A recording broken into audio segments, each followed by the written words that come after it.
同志，你们这儿能回收吗？我们这是金店，可不收垃圾，赶紧拿走，别影响我们做生意。你先看看，万一能收呢？都说了不收垃圾，你这人怎么？陈青山，让你挑货，不是让你捡破烂。赵管，山上垃圾没人捡，风一吹就进沟里了。这一片生态脆弱，如果不保护起来，少给我装好人！景区是赚钱的地方，货送不完，扣你3天工钱。赵管，我尽力。哼。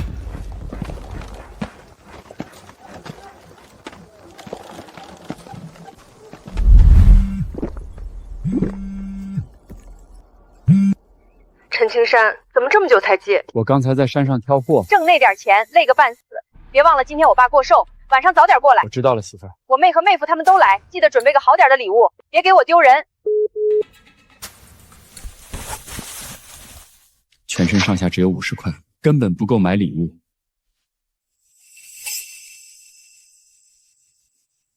赵管，我今天的工钱，您看。工钱是吧？拿着。我今天上下爬了3趟，扛了50箱水，山顶1瓶水卖20，是山下的10倍，就给这点儿。嫌少？这钱你爱要不要？你不是喜欢捡垃圾吗？那些垃圾也属于景区，我呢就不要了，当施舍你的。还不滚？等我请你吃饭。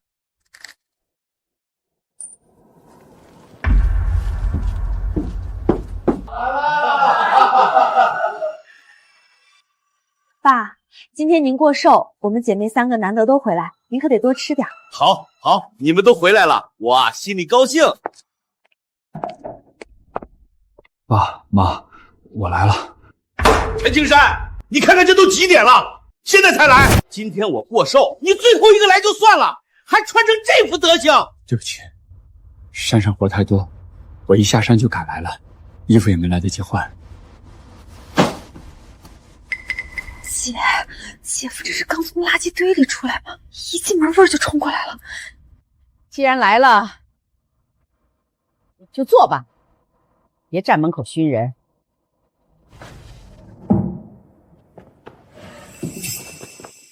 爸，这是我托公司医疗资源订的高端体检卡，全年贵宾通道，您和妈都能用。程志知道爸妈年纪大了，提前半个月就安排好了，普通人想约都约不上。程志有心了，做事体面，不愧是公司高管。爸，这是省城带回来，另外这个红包您收着，图个吉利。药祖说爸过寿不能寒酸，酒和红包都要最体面的。好，今天咱就喝这个。姐夫，轮到你了，你给爸准备了什么大礼？礼物呢？不是让你准备了？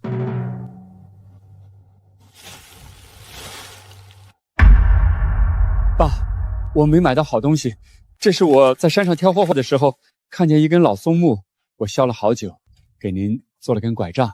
您腿脚不是一直不好吗？姐夫，这个是不是太随便了？你给爸过寿就送根木棍？呀，这蛇皮袋里装的都是垃圾，那这拐杖……陈青山，你就不能让我有一次抬得起头吗？万晴，我真没钱买贵的，这个是我亲手做的，我想着爸能用上。够了，陈青山，我过寿不是让你拿根破木棍来羞辱我的。爸，我没有那个意思。没有，3个女婿坐在一桌，一个是集团高管，一个自己开店当老板，就你一个挑山工。挑山工我都忍了，现在连送礼都拿山上捡的垃圾，你让我的脸往哪放？爸，您别气，姐夫可能觉得山上什么都能捡，连寿礼也能捡。爸妈，是我没本事。你没本事不要紧，别拖累我们跟着你一起丢人。爸爸，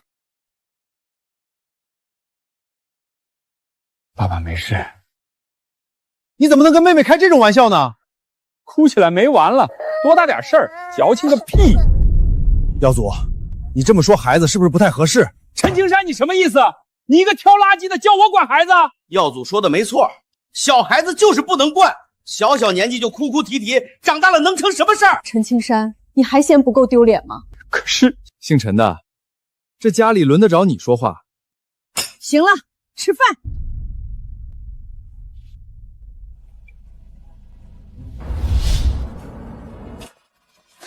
陈青山啊，陈青山，活了半辈子，连根拐杖都送不出去，老婆抬不起头，孩子跟着受委屈，你可真没用。算了，丢人也丢够了，先把这些垃圾卖了，多少换点钱。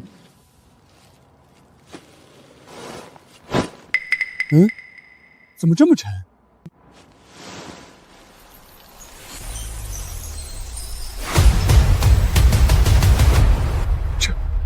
这是黄金，这是黄金，不是做梦，真不是做梦，垃圾怎么会变成黄金？不行，我得找人看看真假。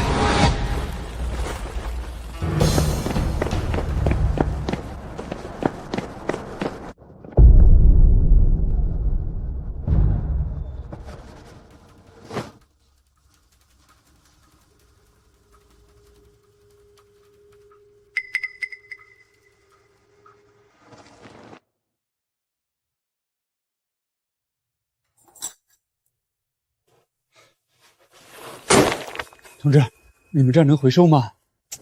我们这是金店，可不收垃圾，赶紧拿走，别影响我们做生意。我不卖垃圾，我想请老板帮我看看这个。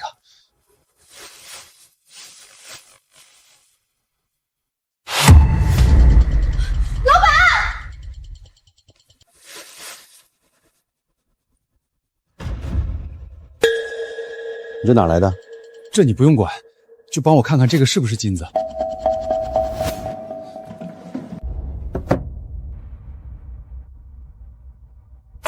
足金成色很高，现在黄金一天一个价，就这一小块，少说值几十万。几十万？那我那一袋子岂不是？老板，那这块金子你能收吗？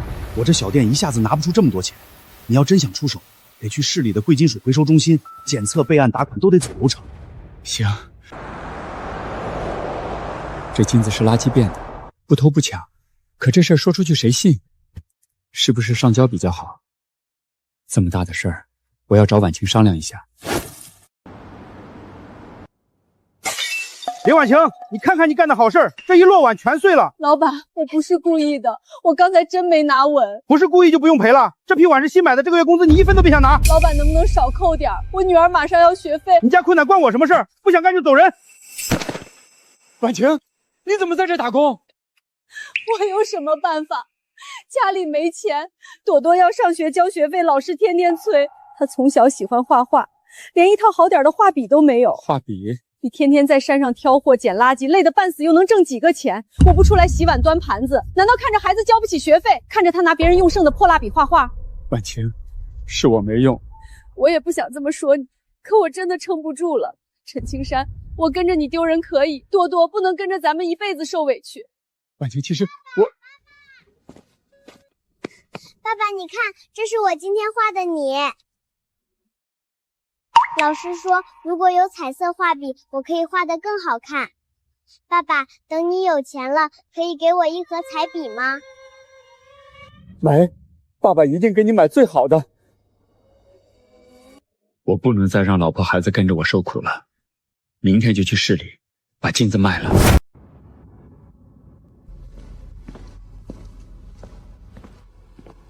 先生，办什么业务？我想检测回收点东西，黄金首饰还是金条？我也说不清，你们帮我看看。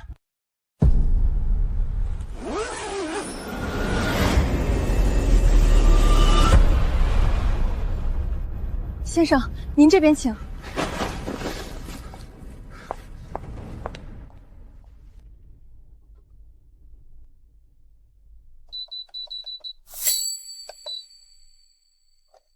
先生贵姓？我姓陈。陈先生，这批黄金成色很高，重量也不小，按今天金价估现，总额接近1000万。1000万？您先别激动，金额太大，我们要走备案和结算流程，款项3个工作日内打到您账户。3天？对。另外，我多嘴问一句，这批黄金来源方便说明吗？垃圾变的，就算我说了，也不会有人相信。是我多言了。不过我提醒陈先生您一句，这笔钱最好谁也别说，尤其别让熟人知道。突然有了钱，会有很多麻烦。我明白。对了，这块能帮我立刻变现吗？我有急用。当然可以，差不多30克，3万块，等下打您卡上。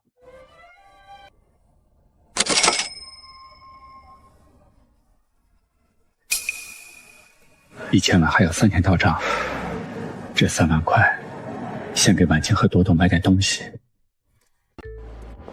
先生，给谁买衣服？给我媳妇儿，要舒服点、好看点的。这件新款，面料好，穿着显气质。包起来。孩子画画用的，哪套最好？这盒彩铅加水里套装最全，很多学画画的孩子都用这个。就要这个，包好点，等下婉晴和朵朵看见了，一准高兴。林婉晴，你又把盘子打碎了，这个盘子500，今天必须赔。老板，一个普通盘子哪值500？上次的碗你就扣了我1个月的工资，你不能这么讹人。不赔也行，你上班时候交的3000块押金，别想退。那是我的押金，你凭什么不退？凭你在我店里干活砸了东西，不服你别干。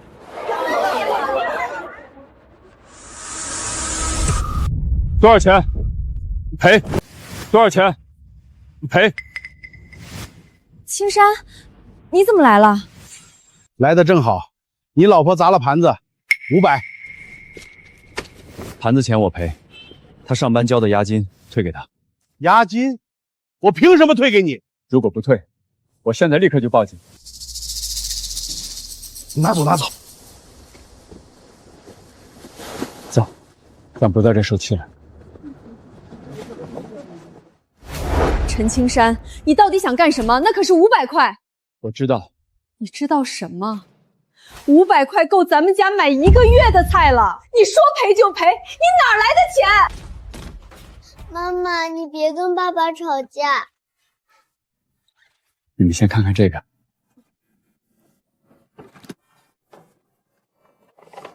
爸爸，这是给我的吗？给你的，最好的画笔。朵朵有画笔啦！2000块，你到底哪来这么多钱？2000块，你到底哪来这么多钱？景区说我挑货勤快，给我发了一笔奖金。我不信，你们景区就是个周扒皮，不可能这么大方。青山，这些东西明天去退了。退了？日子过得苦，我能忍，可我绝对不能看着你为了我和朵朵去做错事。钱没了还能挣，人要是走错了，就回不了头了。婉晴，我保证这钱没偷没抢，干干净净，好看。结婚10年，我早该给你买一件像样的衣服了。青山，以后我一定让你和朵朵过上好日子。爸爸最好啦！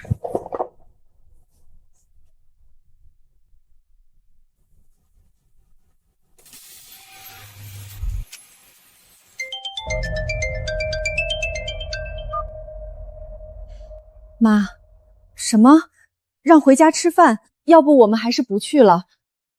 明天晚上，行，我们一定到。你干嘛答应？过去受他们的窝囊气吗？上次我害你丢了面子，这一次一定帮你挣回来。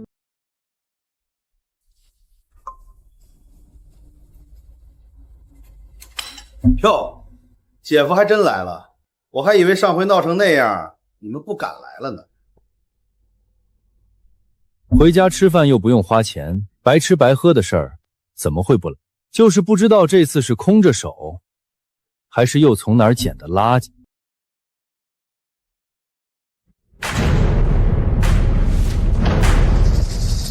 这是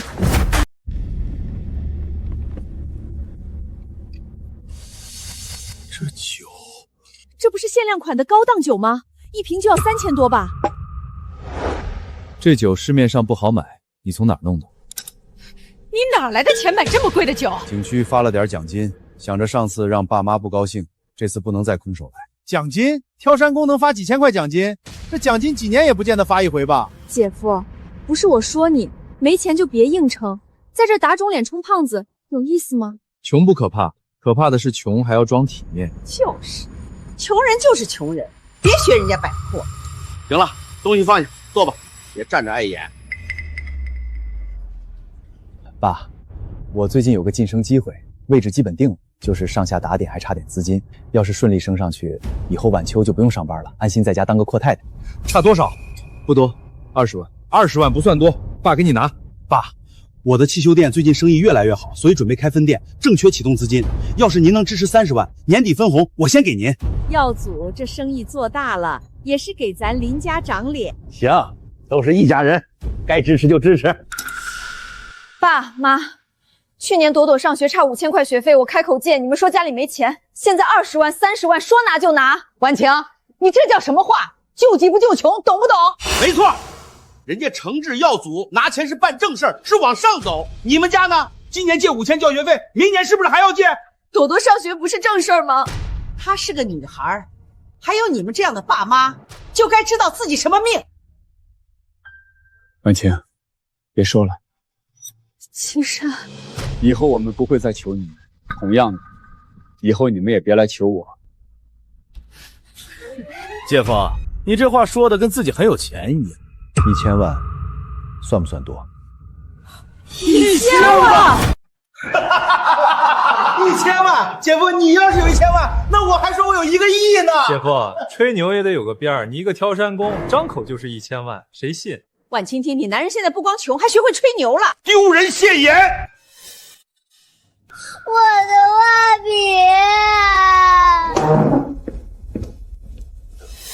何小虎，给朵朵道歉。刚还说自己有1000万，现在几根破笔都舍不得。姐夫，你这千万富翁也太寒酸了吧？姐夫，小孩子抢个东西而已，你至于这么上纲上线吗？小虎还小，懂什么啊？一码归一码，画笔值多少钱不重要，他欺负我女儿在先，就必须道歉。让我儿子给你女儿道歉？陈青山，你搞清楚，我是开店当老板的，你就是个挑山工。就是，你一个大人跟孩子计较成这样，也不嫌丢人。是什么不代表你儿子可以抢东西？我还说你刚才吼我儿子，把我儿子吓到了呢。要道歉，也是你给我儿子道歉。爸，小虎都被吓哭了，您可得说句公道话。爸，今天这事儿您处理的，到底是谁该道歉？陈青山，给耀祖和小虎道歉。陈青山，给耀祖和小虎道歉。爸，明明是小虎先抢朵朵东西，你妹刚才说的对，小孩子闹着玩，是你们非要上纲上线。再说，小虎可是咱们林家的大孙子，要是给个丫头片子道歉，多丢人。没错，还有耀祖，他可是做大生意的，今天饭桌上被你们这么下脸，以后还怎么处？所以就因为2个妹夫有钱，你们就永远向着他们。朵朵被欺负也只能忍着。那又如何？人家有本事就该被人高看一眼，你们没本事就少在这里讲公平。爸妈，你们太过分了！不愿意就滚出去！今天你要是跟他走，以后我就没有你这个女儿。婉晴，别说了，咱们回家。好，我们回家。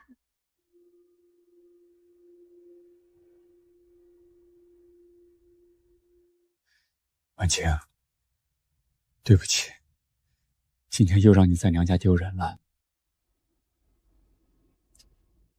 今天错的不是你，以前我总跟你吵，是觉得你太窝囊，谁欺负你都忍，连朵朵受委屈你也只能低头。可今天你站出来护着孩子，我心里特别踏实。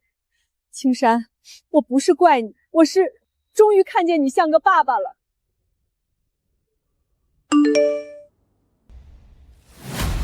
到账了，真的到账了！怎么了？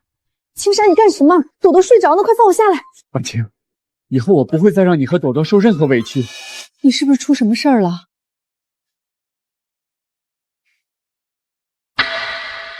？1000万青山，这钱到底哪儿来的？你爸过寿那天，我从林家出来后喝醉了，拖着那袋垃圾走在街上，后来那袋垃圾全变成了黄金。垃圾变黄金？我去金店验过，又去了市里的贵金属回收中心检测、备案、打款都走了流程，这1000万就是今天到账的。除了我，还有谁知道？金店老板、回收中心的人只知道我卖了黄金，不知道垃圾变黄金。娘家那边没人知道，他们只当我在吹牛。青山，这事绝对不能让家里人知道，要是知道你真有1000万，一定会扑上来吸你的血。我还怕你怪我瞒着你。我又不傻，这是咱们一家3口翻身的机会，谁都不能抢。这钱以后怎么用，咱们一起商量。咱们啊，先换个好点的住处，买点好东西，改善一下生活。青山，今天吃点啥？炒个肉，再来个青菜。哟，点2个菜，这是发财了。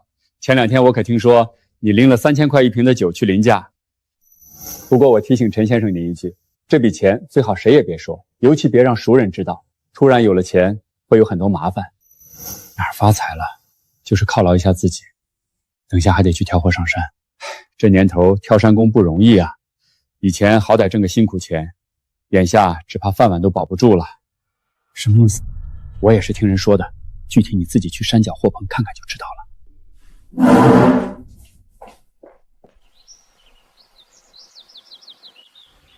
青山，你来晚了，今天没货挑。景区每天那么多游客，山上商品需求量大，每天根本送不过来，怎么会没货？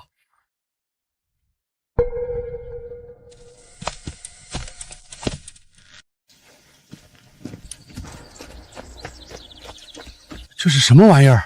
景区新采购的运输机器狗，24小时能跑，上山下山不用歇。那我们今天不用运货了？从今天开始，山顶商铺的货先由机器狗试运。他们不会喊累，不会摔伤，不用买保险，不用报医药费，效率还高。这还是第一批，等后面机器狗全到位，要不了多久，你们都不用干了。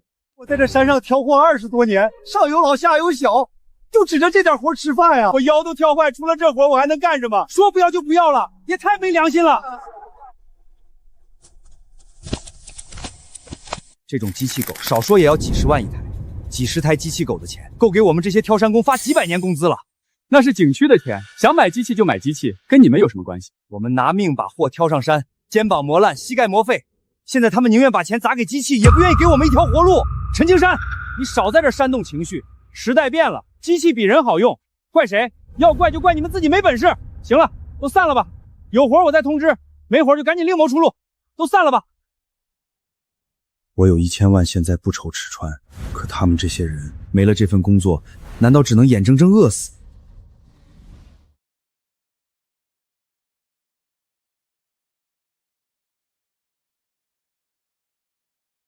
想什么呢？没什么。先生太太，你们看，这套面积不大，但采光好，又是精装修，离学校也近，孩子上学方便。爸爸，以后我也能有自己的小房间吗？能，以后你有自己的书桌，想画多久都行。青山，真的要买吗？买，咱们一家3口，总得有个像样的家。先生太太，那我这边帮您准备合同。准备吧。好的。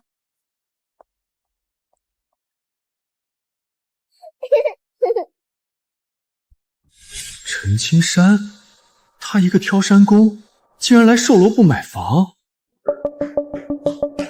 爸妈，我今天在售楼部看见婉晴一家了。售楼部？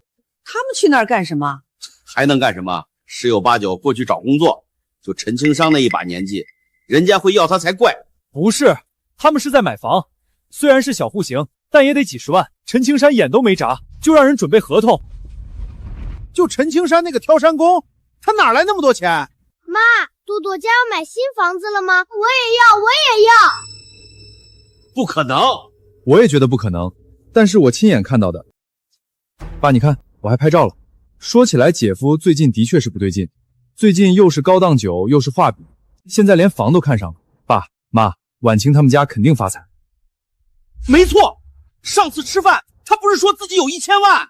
你们别听风就是雨，一个挑山工能发什么财？爸，您要是不信，明天自己去看看。对，亲眼看看不就知道了。要是真发财了，还瞒着咱们，那可就说不过去了。妈妈，我们真的有新家了，我也有自己的房间了。朵朵，别挡着叔叔搬东西。师傅辛苦了，谢谢老板，恭喜乔迁。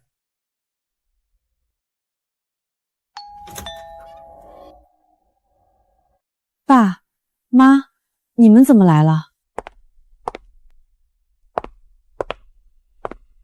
我们听说你们换了地方住，路过顺便来看看。哟，家具全换新的了。这房子是租的，想着朵朵离学校近一点。租房会买这么好的家具？青山，你最近手头挺宽裕啊。你跟我说实话，你们家是不是发财了？爸，你想多了，我们哪有那个命发财？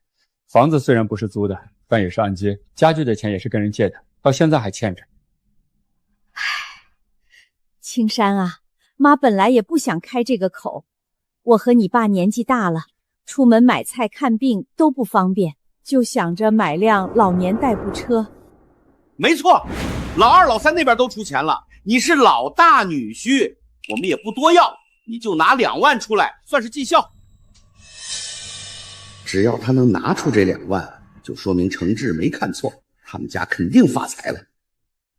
爸妈，不是我不拿，是真没有，1分钱都没有？没有。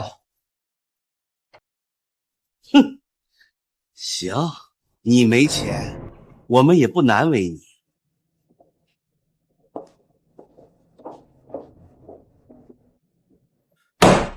他们肯定是装的，什么贷款买房，要是没钱，敢背那么多贷款吗？而且那些家具还都是品牌货，加起来少说5、6万。这个老大还真有心机，以前来家里蹭吃蹭喝，连个像样礼物都拿不出来，现在有钱了，倒藏得这么深。可他们死活不承认，我们能有什么办法？爸妈，你们问不出来，不代表他们真没钱。陈青山那种人，越藏越说明心虚。耀子，要不咱们过去试探一下，真发财了，不可能没有一点破绽。行，一起去。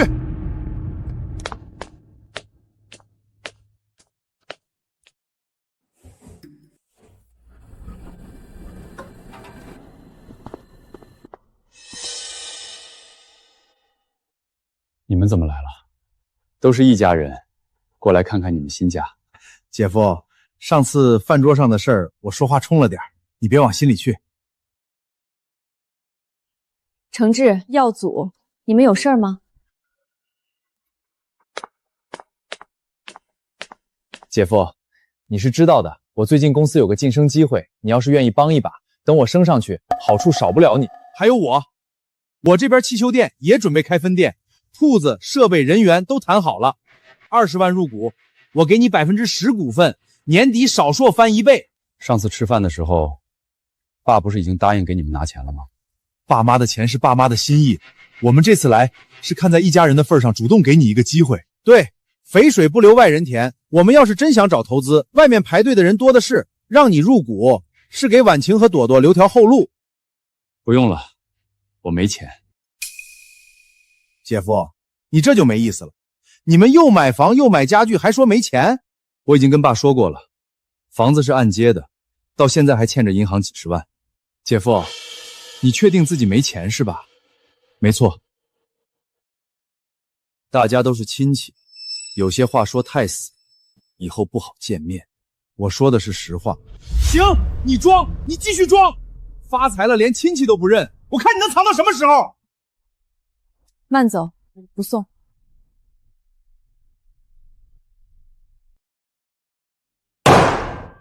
油盐不进，我都把分厂股份让出来了，他还咬死没钱。我提晋升的事情，他也一点口风也不漏，越这样，越说明他心里有鬼。那怎么办？总不能眼睁睁看着婉晴家发财，却1分钱不拿出来孝敬我们吧？软的不行，就得下点狠药。何耀祖，你又想干什么？放心，我就是试试他到底有没有钱。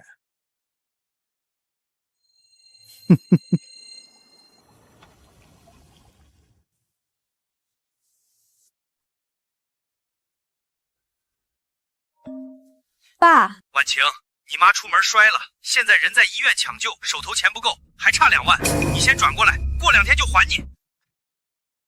我妈摔了，我现在就转钱。爸，钱的事先不急，我妈在哪家医院？我们现在过去。不用，你们那么忙，过来干什么？先把钱转来，救人要紧。既然人在抢救，我们更应该过去。哪家医院？哪个科室？陈青山，你什么意思？你这是不信我？我女儿的钱我还不能借了？爸，我只是想确认妈的情况。只要是真的摔了，我们就算是去借，也一定拿钱。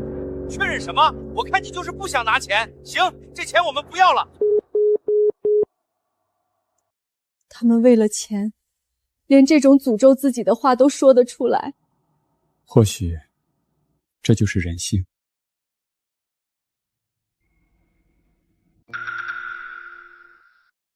刘强，之前交代你的话，记住了？记住了。就说陈青山发了大财，买房买家具，手里至少有几百万。别说是我们说的。放心，老板，我都懂。去吧，传得越快越好。这一次，一定让他现原形。青山，好久不见啊！听说你最近发财了？没有，谁乱说的？别装了，房子家具都买了，还说没钱？我最近手头紧，借我2000周转一下。我真没钱，2000都不借。陈青山，你发了财还这么小气？行，当我没认识过你。哼。青山，正好碰见你，我家孩子考上大学了，学费还差点，你现在宽裕了，能不能借我8000？婶子，我没有发财，家里也没闲钱。你都买新房新家具了，还跟我哭穷？以前住一个院的时候，我可没少照应你们。婶子，我们真的没有钱。有钱就看不起老邻居了，算我看错你们。抠搜铁公鸡。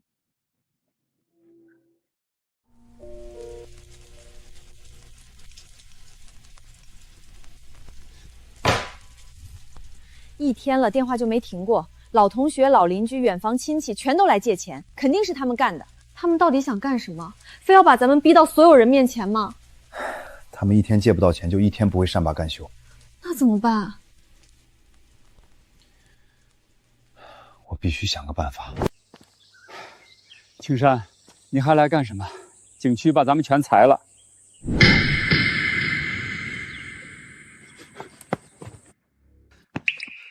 我知道机器狗早晚会把咱们顶掉，可没想到这么快啊！我上有老下有小，一家人就指着这点挑山钱吃饭，你们说裁就裁，让我们怎么活？活不让干了可以，前半个月的工钱总得结吧？没上满1个月不结，这是景区的规矩。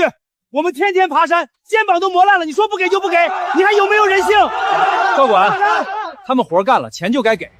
机器狗是景区买的，裁人也是景区的决定，凭什么让挑山工白干？陈青山，你现在倒心善了，你这么有本事，不如自己开家公司，把他们全雇了，不就行了？这钱放在手里是烫手山芋，谁都惦记。可要是拿出来做事，也许能救更多人。公司快撑不下去了，车还有几辆，司机也都在，就是资金链断了。你要是真想接500万，债务、车辆、场地一起打包。500万我买了。你确定？你就是个挑山工，有这么多钱吗？从现在起，这家公司就是你的了。我陈青山，终于也有自己的公司了。陈青山，今晚你和婉晴必须回家一趟。今天把你们叫来，就是把话说清楚。陈青山，你到底有没有发财？这段时间镇上都传开了，你买房买家具，又不肯帮家里一把，你们眼里还有没有我们这些长辈？大姐，发财了不说一声也就算了，连爸妈都瞒着，是怕我们沾你们光吗？就是，一家人防成这样，外人知道了都要笑话。爸妈，我们已经说过很多次了，日子是我们自己过，钱也是我们自己安排。说得好，不就是发财了不想认亲戚吗？我看就是心虚，没钱的时候回来吃饭，有钱了就怕我们知道。这段时间外面那些谣言是你们2个散出去的吧？姐夫，你这话就没意思了。要不是你藏着掖着，别人会乱猜吗？程志说的对，你们要是光明正大，别人想传也传不起来。就是，你要大大方方帮家里一把，谁会说你？说到底，还不是你太小气。你们散谣言，逼得我们一天接几十个借钱电话，现在还怪我们？谁让你们有钱不说，一家人之间还防贼一样防着？大姐，你也别装委屈，爸妈把你养这么大，现在让你们帮点忙，你们推三阻四，像话吗？行了，陈青山，我最后问你一句，家里需要钱，你到底拿不拿？一家人有难，你就眼睁睁看着，一点都不帮。一家人，那我问问你们，我们困难的时候，你们帮过我们吗？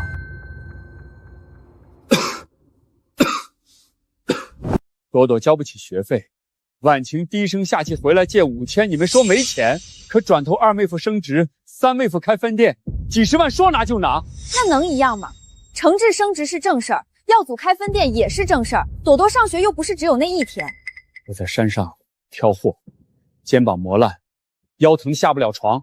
婉晴带着朵朵连菜钱都凑不齐的时候，你们谁问过一句？哼，说的好像全世界都欠你们一样。何小虎抢朵朵的画笔，踩坏她的东西，你们说小孩子打闹。现在你们觉得我有钱，就想起我们是一家人了？你有钱就有钱，别拿孩子那点事儿翻来覆去说，显得多小气。小虎才多大，你一个大男人记到现在也不嫌丢人。陈青山，你这是翻旧账。不是翻旧账，是提醒你，亲情不是你们要钱的时候才有。好，好得很。以后你们有事儿也别进这个门。不进就不进，这个门我们也不是非进不可。哼，神气什么？我看他也就是有个100-200万，真当自己是千万富翁了。这点钱啊，我根本不稀罕。暴发户最怕别人知道底细，越藏越说明没多少。我看他就是怕露馅才装得这么硬气。老林，你们还在这坐着呢，出大事了！什么事儿？你们家那个大女婿婉晴她男人陈青山刚把振兴那家快倒闭的货运公司买下来了，听说出资500万。500万？500万？你是不是听错了？陈青山一个挑山工，哪来的500万？我还听说景区最近采购了机器狗，他们那些挑山工全裁了。没错，而且如果真的买公司，也不可能点风声都没有。我还能骗你们？振兴那家货运公司老板亲口说的，合同都签了，钱也到账了，还有景区那批被裁掉的挑山工，现在全过去上班了。500万他不给我们买货运公司，是不是疯了？还有，他一个挑山工哪来这么多钱？那谁知道，反正肯定是在哪儿发了笔大财。没错，他发了财，第一时间就把钱藏好了，故意防着咱们。你还替他说话？谁替他说话了？我就是觉得他有钱先顾外人，不顾自己家，挺会算账。500万，他能拿出500万，手里少说也得有上千万。好啊，陈青山，好得很。我让他拿2万买代步车，他说没有。家里需要钱，他一分不出。转头500万给外人买公司，招一群挑山工，就是个白眼狼。要我说，他就是故意装穷，等着看咱们笑话。我姐也是，跟着他一起瞒我们。以后我没有这样的姐姐。总之，我绝对不能让他好过。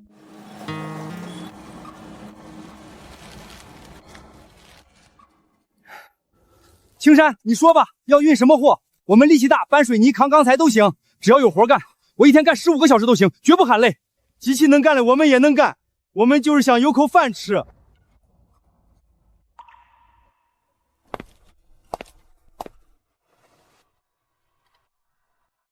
都把扁担先放下。不挑货，那我们干啥？时代在变，以前咱们靠肩膀吃饭，可我现在想明白了，只靠力气，早晚还会被机器淘汰。所以这家公司不是把你们从山上叫下来继续卖命，我要让你们学技术，只有掌握了技术，以后到哪都能有饭吃。学技术，以后你们要学开货车，学操作叉车，学用传送带，学操控搬运设备，还要学简单维修。谁学得快，谁工资高。我们都18年纪了，还能学会吗？能。机器能替代力气，但替代不了肯学的人。你们以前能把货一步一步挑上山，现在也能把技术一点一点学到手。青山，你这是给我们留活路啊！不是我给你们留活路，是咱们自己给自己找新路。学，只要你肯教，我们就肯学。对，不能让机器狗把咱们一辈子都踩在脚下。第一批先学叉车和装卸安全，第二批跟老司机学路线和送货单，剩下的人跟维修师傅认设备。学，俺们学东一块。青山，你说的对。现在大家都学习起来了，眼下最要紧的是订单。你说你能帮我运货？你们青山货运才开多久？车、人、路线都准备好了，镇上到市区，一车比现在便宜2成。这么低的价，你还有利润吗？前期利润不重要，只要我的员工不失业，车不闲着，路跑起来，客户信任慢慢就有了。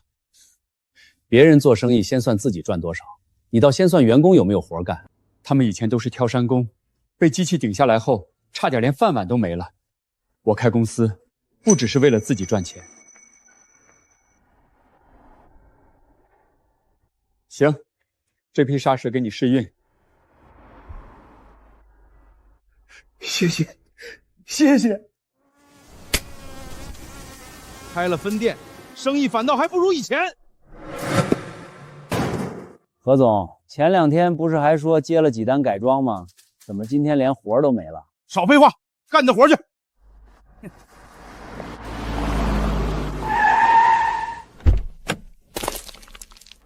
老三，我刚听说陈青山的青山货运拿下了砂石场，现在忙得很。他一个挑山工，懂什么运输？还能真让他把钱赚明白了？他肯定没这个脑子，只是通过他，可见运输这行赚钱。老三，你说你有现成的工人，我有人脉和客户，咱们不如合伙开运输公司。开货运公司可不是小买卖，万一赔了，赔？他都能赚，咱们怎么可能赔钱？你说的对，咱们啊就开货运公司，无论陈青山出什么价，咱们都比他少2成，先把他的订单抢走，谢谢他的锐气再说。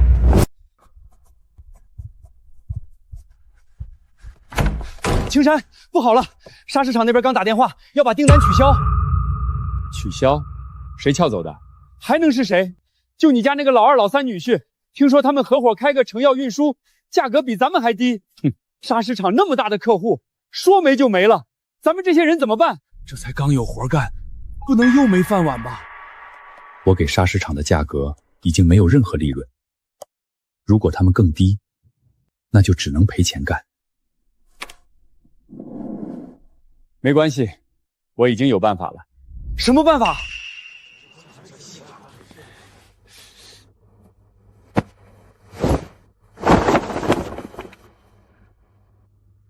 冷链车，这玩意儿镇上可少见。这车贵吧？贵，但值得。可是青山，运输砂石也不需要这么高级的车子啊。我想过了，干运输不能一味的价格战，追求便宜，而是应该想着怎么把产品更好的送到客户手里。砂石、建材拼的是低价，可食品、生鲜药品拼的是温度、时间和安全。可镇上也没有多少需要冷链运输的呀。镇上没有，市里有。他们在镇上跟我打价格战，我就不跟他们挤一条路。这2天我去市里，找真正需要冷链的客户。青山，你真是太厉害了！路是走出来的。以前我们挑山，现在我们开车进城。镇上做普通运输的不少，但能想到提前布局冷链的不多。食品讲究新鲜，运输环节出了问题，前面做的再好也白搭。像你这么有眼光的人不多。这样吧，我们先拿一条市区门店线路跟你合作看看。谢谢老板，您放心，我一定把这批货稳稳送到。丑话说前头，温度、时效、破损，哪一样出问题，我都不会给第2次机会。明白。第1次合作，我亲自盯车。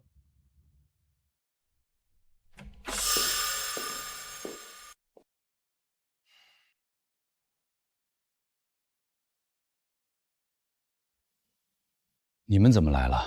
我们来看看你这个500万大老板。听说砂石场的订单丢了，货运公司快经营不下去了。所以啊，做生意不是你一个挑山夫能玩的。500万啊，砸进去听个像，还不如当初拿出来帮衬家里。大姐夫，当初爸妈让你帮一把，你藏着掖着不肯拿，现在好了，钱砸进公司里打水漂，后悔了吧？说完了吗？我的公司怎么样？赔了赚了，不用你们管。姐夫，话别说太满，生意讲的是资源和眼光，光靠一腔热血没用。等你赔的裤衩都没的时候，可别又想着过来求我们。你看看程志和耀祖，人家一个有学历，一个自己开店，现在合伙开运输公司，砂石场的大单说拿就拿，这才叫本事。大姐，你也劝劝姐夫吧，别到时候公司倒了，还要连累你和朵朵。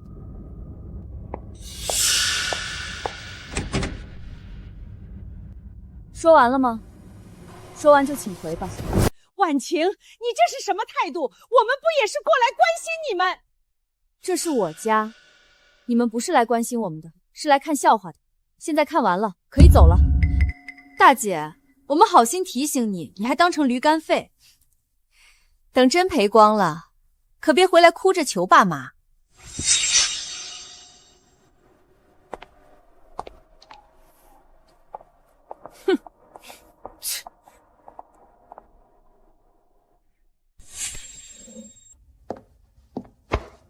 陈青山，我就等着看你倒闭那天。哼！希望你撑得久一点。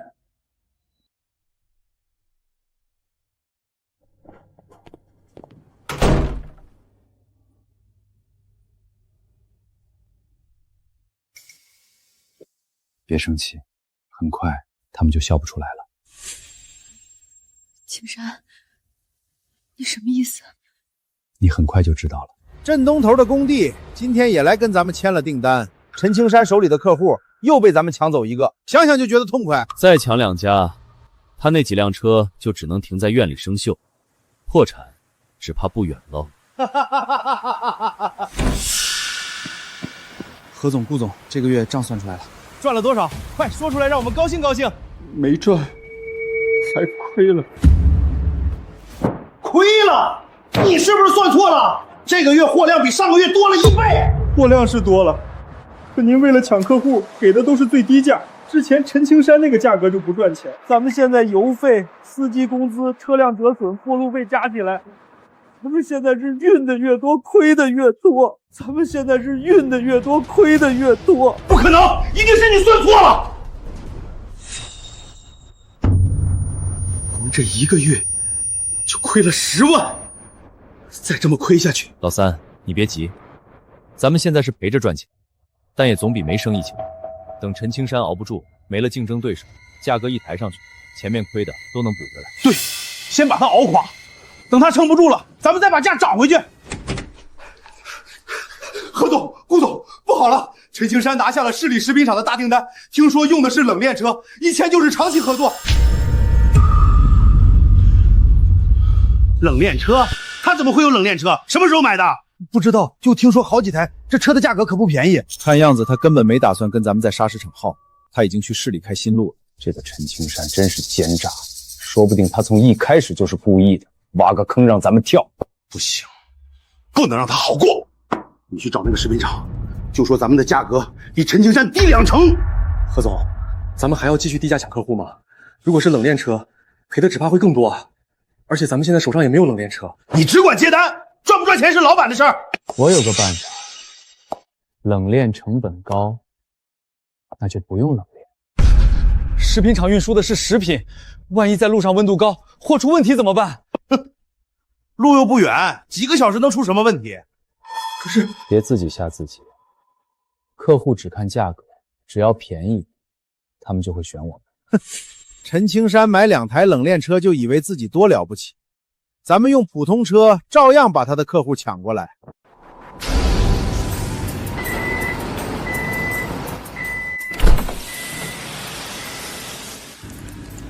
温度没断过，时间也准，货一点问题都没有。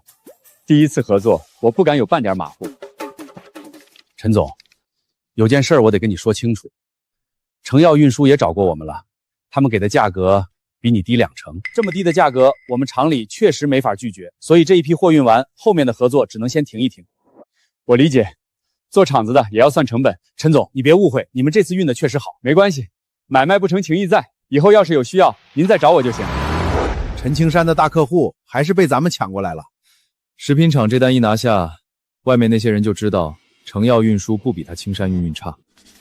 关键是咱们用普通车运，少了冷链车那一大笔成本，每趟都能多赚不少钱。照这个速度跑下去，不出1个月，前面亏的就能全赚回来。我就说陈青山那套就是瞎讲究，运输嘛，能送到就行。何总、顾总，出事了！又怎么了？之前运送的那批货物变质了，客户和食品厂的人已经找上门了，就在公司门口。人到门口了，到了，还开了辆货车过来，车厢里全是变质的货。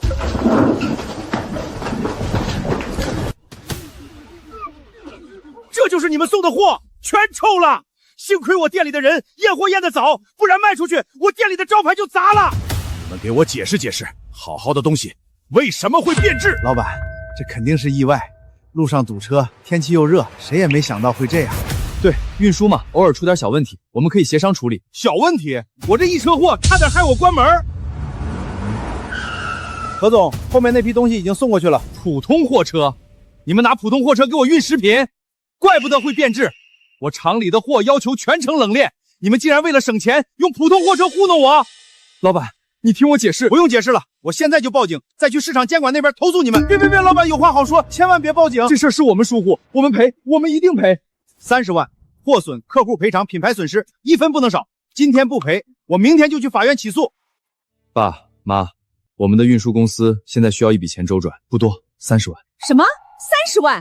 我们上次不是刚给过你们一大笔钱吗？程志，自从你们开了这个运输公司，家里天天往外拿钱，你跟我说实话，是不是经营出了问题？耀祖，汽修厂的钱你也抽走了，现在又来要钱，你们到底亏了多少？你们女人懂什么？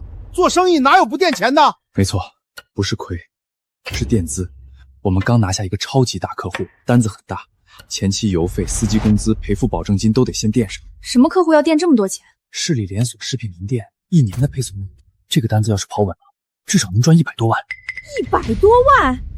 爸妈，我和程志就是怕机会跑了才回来找你们。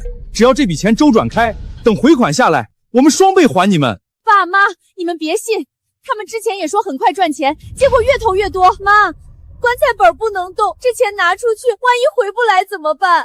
可要是真能赚100多万，你们确定这单真能成？爸，我是什么学历，什么眼光，您还不信我？爸妈放心，这次要是赚不到钱，我何耀祖名字倒过来写。这是我和你妈攒了一辈子的棺材本，你们拿去周转，但记住，赚了钱先把本钱还回来。爸妈放心，这次一定让你们等着数钱。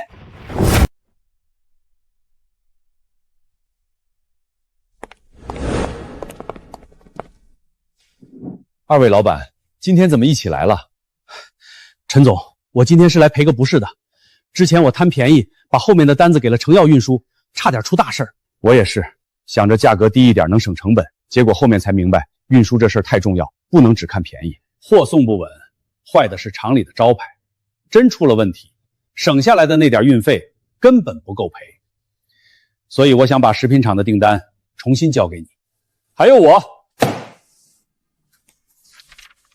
3年，这么长时间，2位不再考虑考虑？不用考虑了，我们看中的不是最低价，是你这个人靠谱。你之前丢了单也没来闹，没来骂，还说以后有需要再找你。做生意能做到这个份上，人品差不了。谢谢2位信任，只要订单交给我，我保证每一车都按规矩来。还有，我们认识不少厂子和门店，回头有运输需求的，我都介绍给你。我那边建材圈子的老板也不少，我也帮你牵线。吉时到，青山货运公司开业典礼正式开始。前台，青山货运开业大礼。陈总，恭喜恭喜，青山货运越做越大了。以后我们厂的货还得靠你们，谁问我找哪家运输，我第一个推荐青山货运。谢谢各位捧场，货交给我们准时安全，这是底线。员工跟着我干，我也保证让大家有活干、有钱赚、有尊严。妈妈，爸爸好厉害。你爸爸是一步一步走出来的。陈总，我们之前在成药运输干，想来您这边试试。成药那边不是还在招人吗？招是招，可工资老拖，上个月扣了油耗，这个月又扣迟到。明明是老板让我们用普通车拉食品，出了事儿还让司机背锅。我们不怕累，就怕干了活拿不到钱。会开车的去登记，会维修的跟设备组，会录单的跟调度。以前的事儿不追，来了青山货运就按规矩干。陈总，我们一定好好干，工资按月发，保险照买，但丑话说前头，偷懒偷货作假一律不要。明白。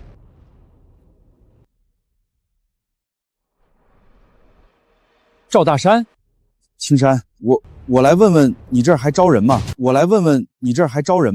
你不是还在景区当管理员？现在景区监控全覆盖，机器狗调度也联网了。上面说不需要那么多管理员，我这种只会吼人的被裁了。我以前还扣你钱，骂你是捡垃圾，还笑你没出息。今天厚着脸皮来，我自己都觉得臊得慌。你要是不收，我也认。就是想亲口跟你说一句，以前是我不是东西。留下吧。你真收我？我们这些普通人都是时代洪流里的一粒沙，机器狗来了，挑山工没活，监控多了，管理员也能没饭碗，大家都不容易，能拉一把就拉一把。青山，你这是以德报怨啊！我赵大山以前那么混账，你还肯给我饭吃？不是白给饭吃，你熟景区熟山路，也熟商铺老板。青山货运缺人跑景区线，你要是愿意，就从业务员干起。愿意，我肯定好好干。我跟景区那些商铺老板都熟，好几个景区位置偏，运货价格高，还经常没人愿意跑。我去谈，一家一家谈。谈可以，但记住，靠服务不靠吼。明白，以后我跟着你，好好做人，好好干活。何总、顾总，我们几个今天来把话说清楚。不干了。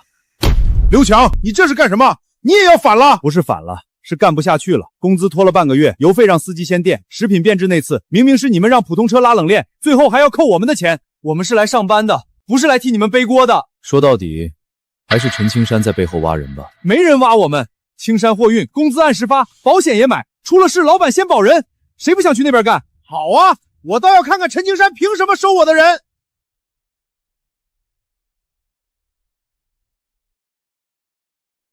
陈青山，你什么意思？挖我的人挖到我眼皮子底下了？人是自己来的，不是我挖的。你明知道他们是成药的人还收，这就是你的规矩。我的规矩很简单，愿意踏实干活的我收，拖欠工资让员工垫钱，出了事让司机背锅的我不学。陈总说的没错，你们工资拖着不发，赔偿还让我们摊，谁还敢留下？我们出来打工不是来受气的。自己把人心做散，还怪别人收的。行，陈青山，你愿意当好人就当，我倒要看看你收这么多人，又没有那么多订单，拿什么养他们？人多车多工资多，订单跟不上，资金链断得更快。你现在撑得住，不代表一直撑得住。你别以为我不知道你在打什么架，那也是我的事儿。至少在我这儿，员工干一天活就拿一天钱。咱们走着瞧。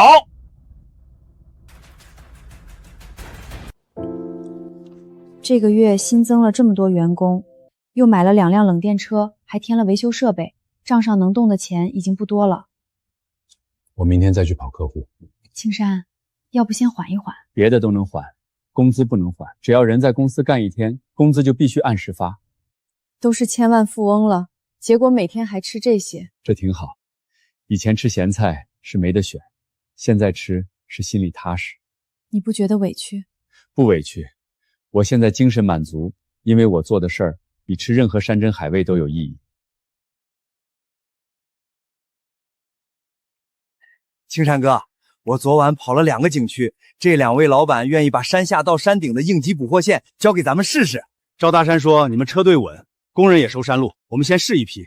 陈总，这是我以前认识的粮油批发老板，他一直缺稳定送货车，我把咱们公司的情况跟他说了。听说你们工资按时发，司机稳定，我就来看看。货运这行，司机稳定比啥都强。谢谢大家。谢啥？你给大伙饭碗，大伙也得给公司找路。只要大家一起努力，青山货运一定能越做越好。程志、耀祖，之前借给你们的30万，说好1个月周转，现在时间到了，钱该还了吧？那可是我和你爸最后的养老钱，你们当初拍着胸口说连本带利还给我们。妈，公司现在正是关键时候，哪有钱还？爸妈，做生意周转有快有慢，你们总得给我们一点时间。还有多久？家里现在连看病买药的钱都紧，你们不能一句没钱就算了。姚总，诚挚，妈不是逼你们，可这钱真不能拖了。爸妈，话别说的这么难听，钱是你们自己拿出来的，又不是我们抢的，给子女的钱还天天想着要回去，是不是太小气了？耀祖，那是借，不是给呀。妈，你们现在逼我们，只会让公司更难。公司要是真倒了，你们1分钱都拿不到。你们这是翻脸不认账！行了，我们还要谈事儿，你们先回去，别在这添乱。耀祖，这些年我和你爸拿你当亲儿子，你怎么能这么对我们？出去！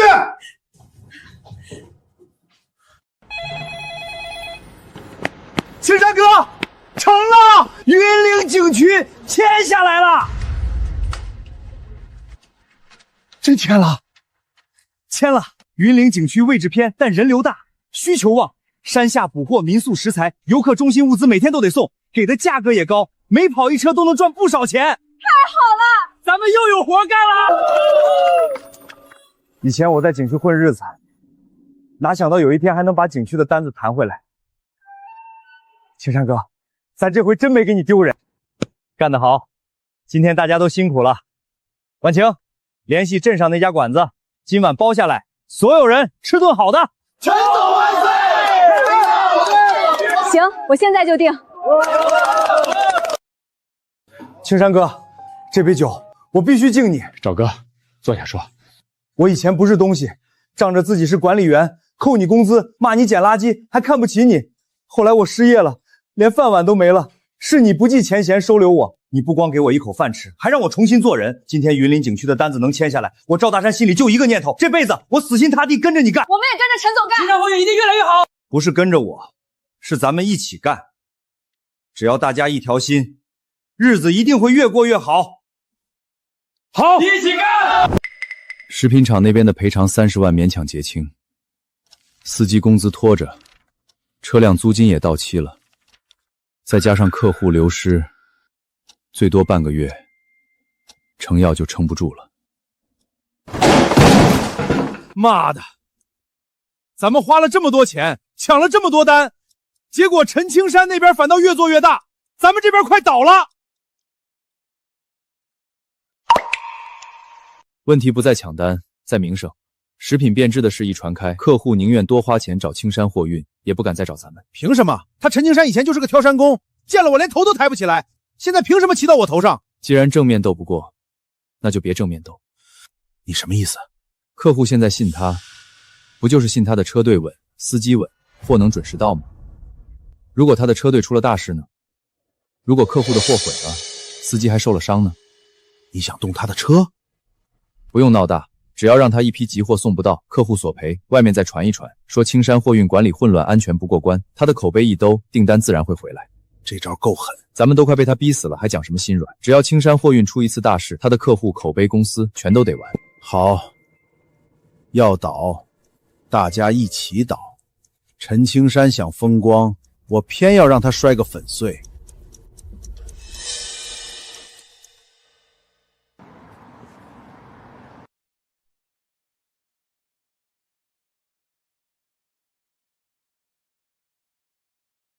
青山，来这儿干什么？咱们不是说就随便逛逛吗？结婚的时候我什么都没给你，没有金戒指，没有婚礼，没有新房，连一桌像样的酒席都没有。你跟着我这些年吃苦受气，还要在娘家人面前替我低头。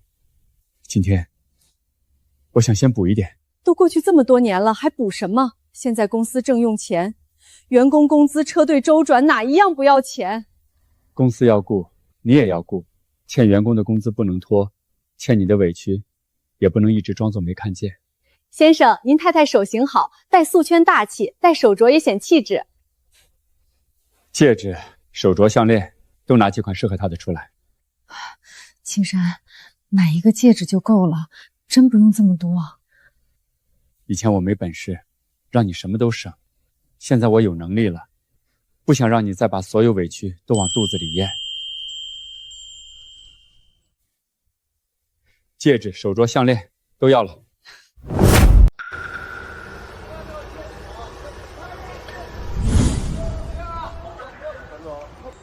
你们陈总在吗？我有个长期客户资源想跟他谈，麻烦带我们去会客室等一下。陈总不在，您二位先去会客室坐，我帮您问问。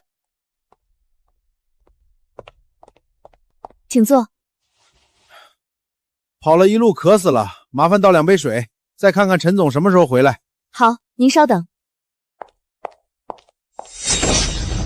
人走了，快点！你确定是那辆？这事儿真闹大，可不是小麻烦。怕什么？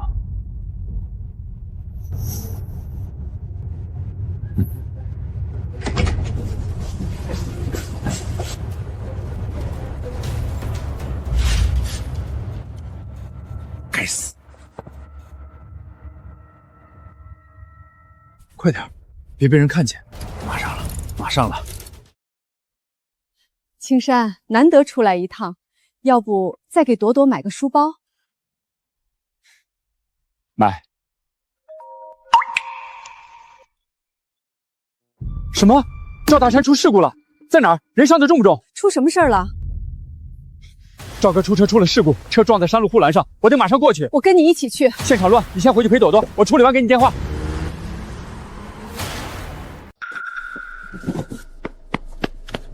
陈总，赵哥人还清醒，救护车已经在路上了。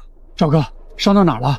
青山，我没事儿，就是蹭破点皮，可这批货肯定赶不上了，客户那边要赔不少钱。陈总，刚才太险了，要不是赵哥往护栏上蹭，车可能就冲下去了。货的事我处理，赔钱也我去赔，重要的是人没事。我以前那么对你，现在出了事，你第一句还问我人有没有事？你是我的员工，也是我的兄弟，货再贵也没人命贵。青山，这车不对，今天出车的时候我就觉得刹车脚感怪怪的，刚才下坡一踩，突然软的不正常。不是普通失灵，刹车压力不对。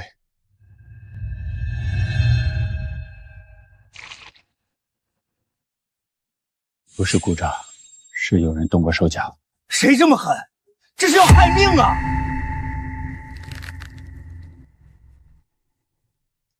先去医院，车和零件都别动，拍照留证。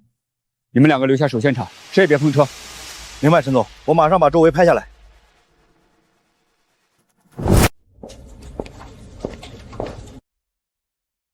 今天有没有外人来过？有，顾承志和何耀祖来过，说找您谈客户，还把我支去倒水。我好像看见停车区有个戴帽子的人，但一转眼就不见了。监控呢？停车区那边还没来得及装监控，也就是说，我们明知道可能是他们，却没证据。不一定是坏事，他们也算帮了我一个忙。公司这段时间发展太快，我只顾着接客户、招人、买车，忽略了细节。安保、检查、保险，这些都是漏洞。从今天开始，停车区、仓库、办公室门口全部装监控，每辆车出车前，司机和维修师傅双人检查，刹车、轮胎转向，一项一项签字。还有，公司给每一个员工买健康险和意外险，司机搬运、调度、维修，一个都不能少。陈总，所有人都买，这得花不少钱。钱该花的地方不能省。今天赵哥运气好，只是擦伤，下次呢，我不能拿你们的命赌。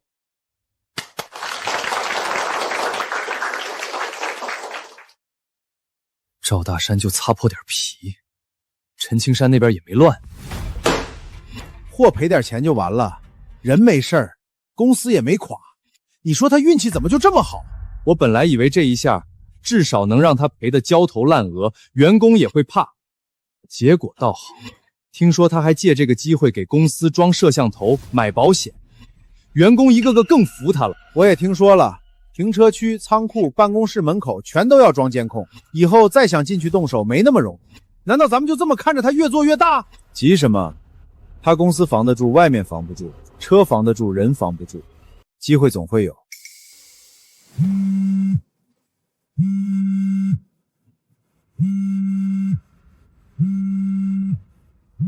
这时候打电话肯定又是要钱要人，别管他，接了也是麻烦。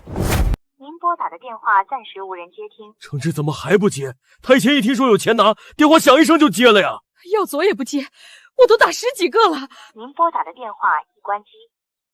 关机了，他把手机关了。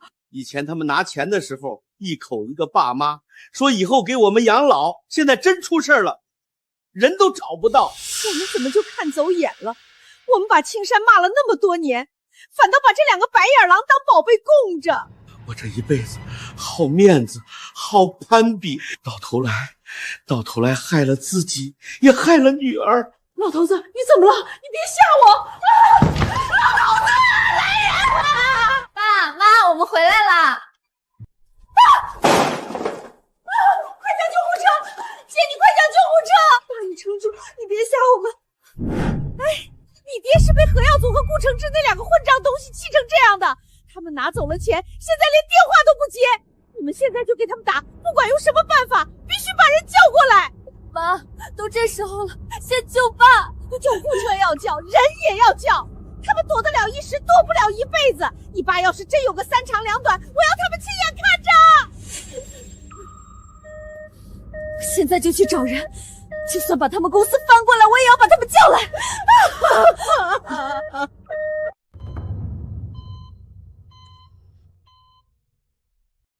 爸现在怎么样？我们公司那边真忙，刚看到消息啊，不是说已经送医院了吗？人没事吧？你现在才问有没有事？我给你打了多少电话，你自己看不到吗？何耀祖，我妈给你打到手都抖了，你直接关机，你还是人吗？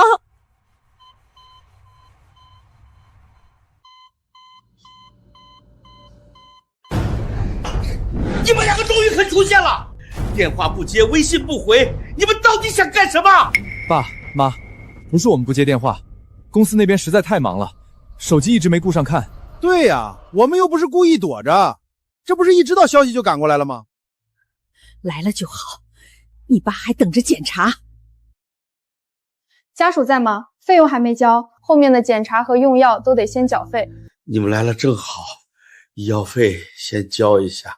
爸，我现在真没钱，公司也一堆窟窿等着补。我这边也周转不开，真拿不出来。你们借走我们最后的积蓄，现在你爸住院，你们1分钱都不出。妈，你别一出事就找我们，我们也难，不是开银行的。那你们之前拿钱的时候怎么不说难？行了，吵也没用，我们还有事儿，先走了。报应啊，是我们看错了人。家属，费用再不交，病房这边也没法继续站着，后续检查都得停。可人还躺着呢，你们不能把人赶出去啊！医院也有规定，我只能通知你们尽快处理，不然我们就只能赶人。我给大姐打电话，我们以前那样对她，她还能来吗？不打，爸怎么办？事到如今，咱们唯一能求的只有大姐。爸妈怎么样？姐，爸刚醒，医生说还要做检查。家属，费用再不交，后面的检查和用药都得暂停。多少钱？我来交。去缴费窗口或手机都可以。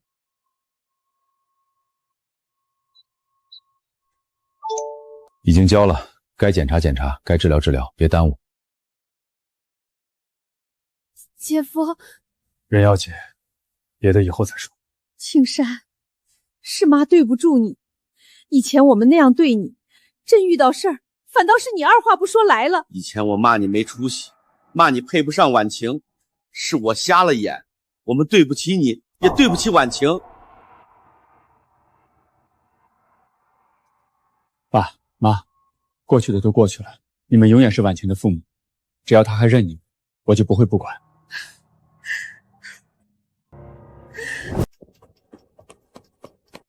顾承志和何耀祖呢？爸妈住院，他们怎么不在？别提了，人是我亲自去找才来的，可护士一催缴费，爸一让他们交钱，他们立刻就变脸了。爸这次会气成这样，就是被他们2个气的。为了他们所谓的货运公司，爸妈连压箱底的棺材本30万都拿出来了，可结果你们就这么由着他们，怎么不管管？怎么管？成日在家摔东西喝酒，谁劝他就骂谁，他还说他落到今天都是姐夫害的。耀祖也一样，整天不着家，厂里欠了一堆账，回来就冲我发火。我们现在连说句话都要看他们脸色。姐，我们以前也跟着他们一起瞧不起你们，是我们错了。借了老人最后的积蓄，出了事还躲，还把责任推到我身上。我去找他们。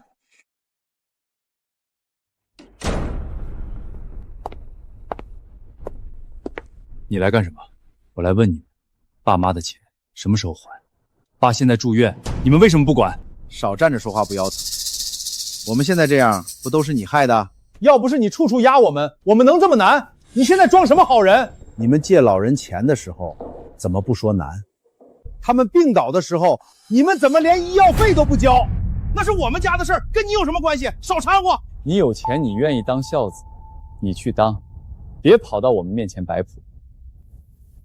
我本来还想给你们留点脸，现在看来没什么好说的。我奉劝你们好自为之，人可以穷，但不能没良心。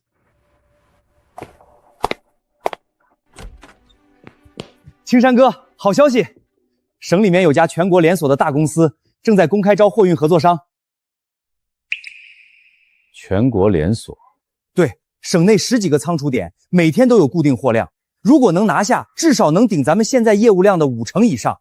这种体量的公司要求肯定不低，车队人员、资质、服务记录，样样都要查。陈总，对方这么大的盘子，咱们这小公司能吃得下来吗？省里面有名的货运公司比比皆是，牌子不是天上掉下来的，是一单一单跑出来的。机会摆在眼前，不是，永远轮不到我们。青山哥说的对，咱们车不算最多，但服务和口碑不差。上次事故之后，公司流程也补齐了，这正是证明自己的机会。大山，这次你负责把资料整理出来，车队情况、司机档案、保险、安全检查记录，一样都不能漏。青山哥放心，我一定拼尽全力，只要对方肯给咱们一个竞标机会，我就算磨破嘴也要把这家公司拿下来。我来配合你们做财务和合同材料。好，这一仗要是打赢，青山货运就不只是本地公司了。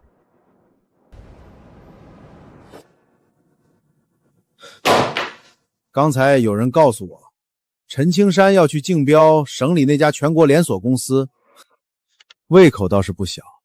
真让他拿下，以后咱们连追都追不上。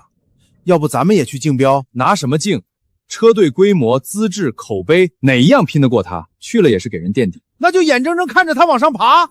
他这次要带车队去省里，公司里有监控，停车场有人查，可出了事上了路就不是他的地盘了。对呀，路上可没有他公司那些摄像头，也没人盯着每一步。竞标之前最怕出事，只要他的车队在路上出点问题，那家公司还敢把业务交给他，这是动手的好时候。这次不能像上次一样留下尾巴，要做就让他连解释的机会都没有。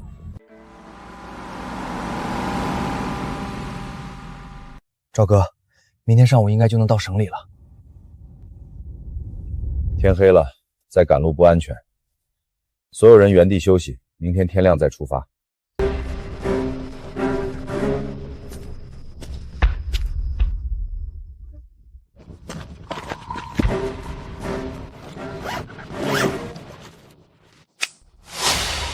抓人！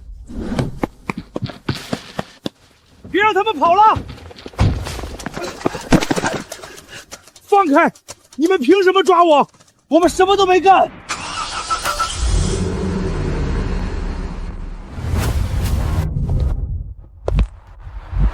陈青山，你怎么会在这里？你不是应该在公司吗？上次赵哥出事之后，我就知道有人盯上了我的车，公司装了监控，你们不敢动，我就猜到这次去省城竞标，路上也许才是你们真正想下手的地方。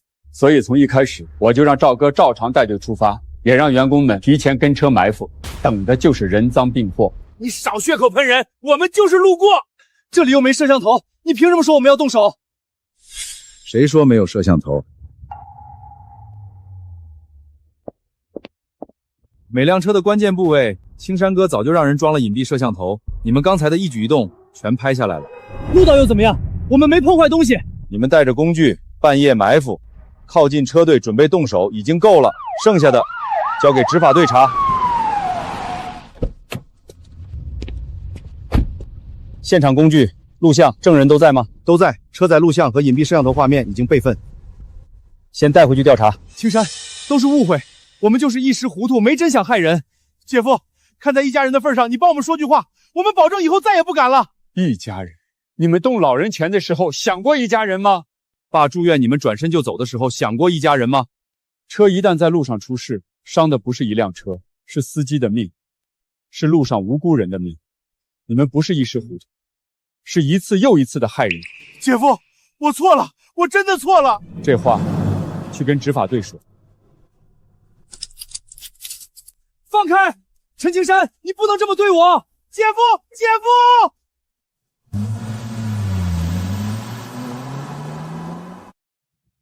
青山哥，要不是你提前防着，今晚真让他们得手，后果不敢想。咱们这3辆车要是上了高速，出事儿的就不只是咱们自己人。他们已经不是眼红生意那么简单了，是拿人命当筹码。陈总，那咱们还去省里吗？出了这种事儿，要不先回去吧？去，竞标不能耽误，但安全也不能赌。所有车先重新检查一遍，刹车、轮胎、油路、灯光全都查，确认没问题再走。我带人查，一辆一辆过，谁也别偷懒。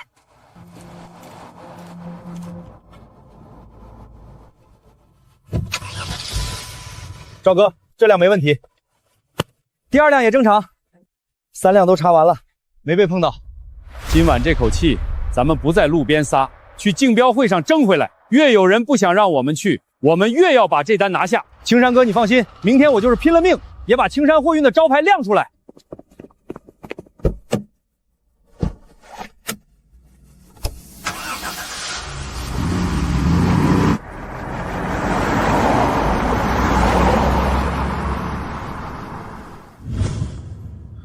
证据确凿，你们半夜跟踪货车，埋伏在路边，又带着工具靠近车辆关键部位，还有什么要解释的？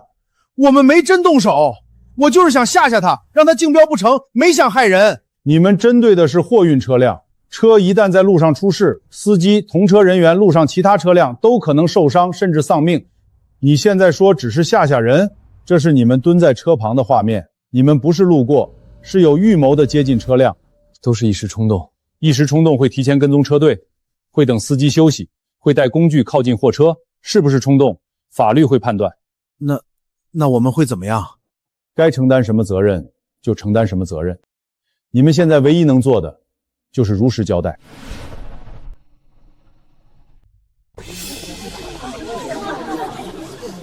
听说了吧？顾承志和何耀祖都被抓了。可不是嘛？听说想在路上对陈青山的车队动手，结果被当场抓了个人赃并获。这心也太黑了！货车要真出事儿，那可不是赔点钱，是要出人命的。以前他们家可没少夸那2个女婿，说一个有本事，一个会赚钱，整天看不起陈青山挑垃圾。现在呢，真正靠得住的，反倒是他们最瞧不上的那。别这么说，我们也不知他们会变成这样啊！不知道你们以前偏心偏成什么样，镇上谁不知道？青山被你们骂了多少年？现在出事了，知道后悔了，晚了。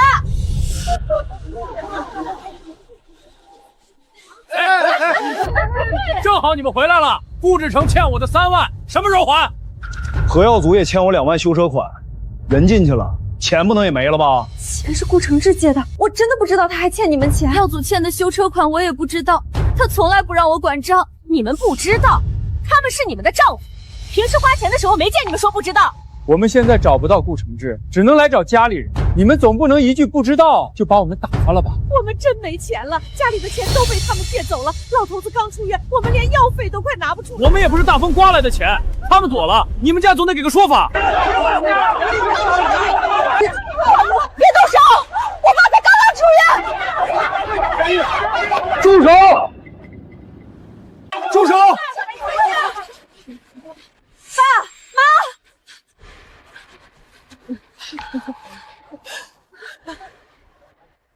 他们欠你们多少钱？把欠条拿出来，你替他们还。欠钱的是顾承志和何耀祖，不是2个刚出院的老人，也不是2个孩子。你们要账可以，围着老人孩子撒气，算什么本事？欠条我看合理的，我先垫上。以后该追谁的责任，走正规途径追。这个家还没死光，还有我在。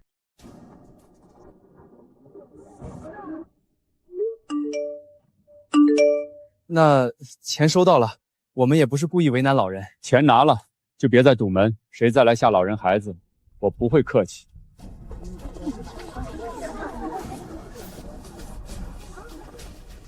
青山，爸，对不起你。这些年我瞎了眼，把白眼狼当亲儿子，把你当外人。你当挑山工的时候，我看不起你，你发了财，我不替你高兴，还只想着跟你要钱。今天要不是你，我们这张老脸就真被人踩在地上了。青山，妈也对不起你。以前我处处拿你跟他们比，嫌你没出息，骂你拖累晚清，到头来真救我们的还是你。青山，我不求你原谅我们，只求你给爸一个改的机会。爸妈，过去的事我没忘，但也不会拿过去压抑以后的日子。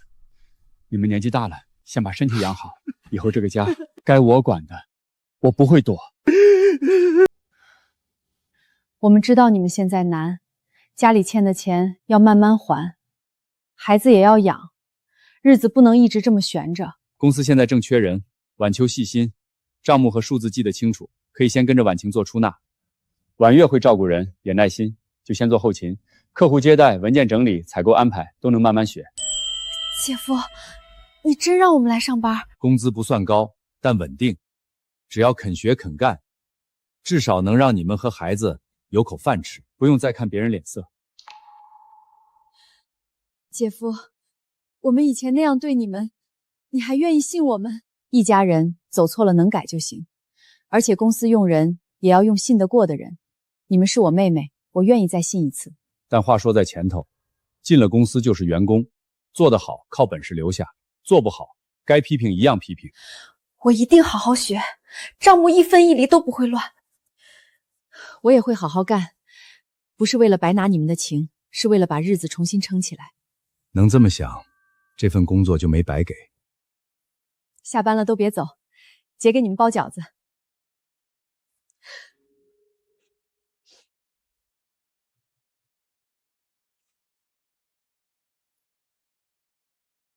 爸妈刚出院，先吃点清淡的，饺子我少放油了。婉晴，妈以前糊涂，没想到还有一天能坐在你家吃这顿饭。妈，今天不说那些，吃饭。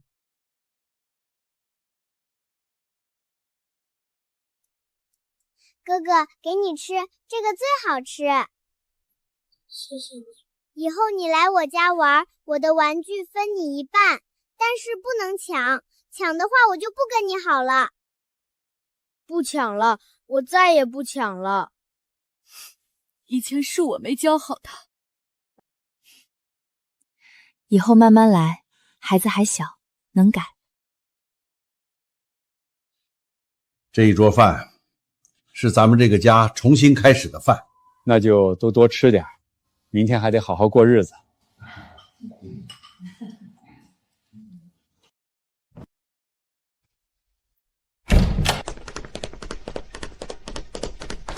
青山哥拿下了，哪家公司？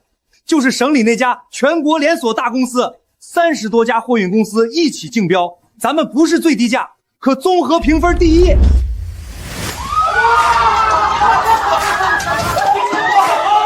真拿下了！白纸黑字，3年合作期，省内16个城市的运输业务全给咱们做。姐夫，这单要是稳定下来，公司3年的利润都有保证了。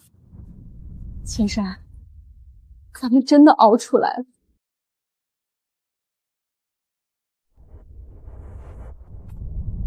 不是我一个人熬出来的，是大家一起拼出来的。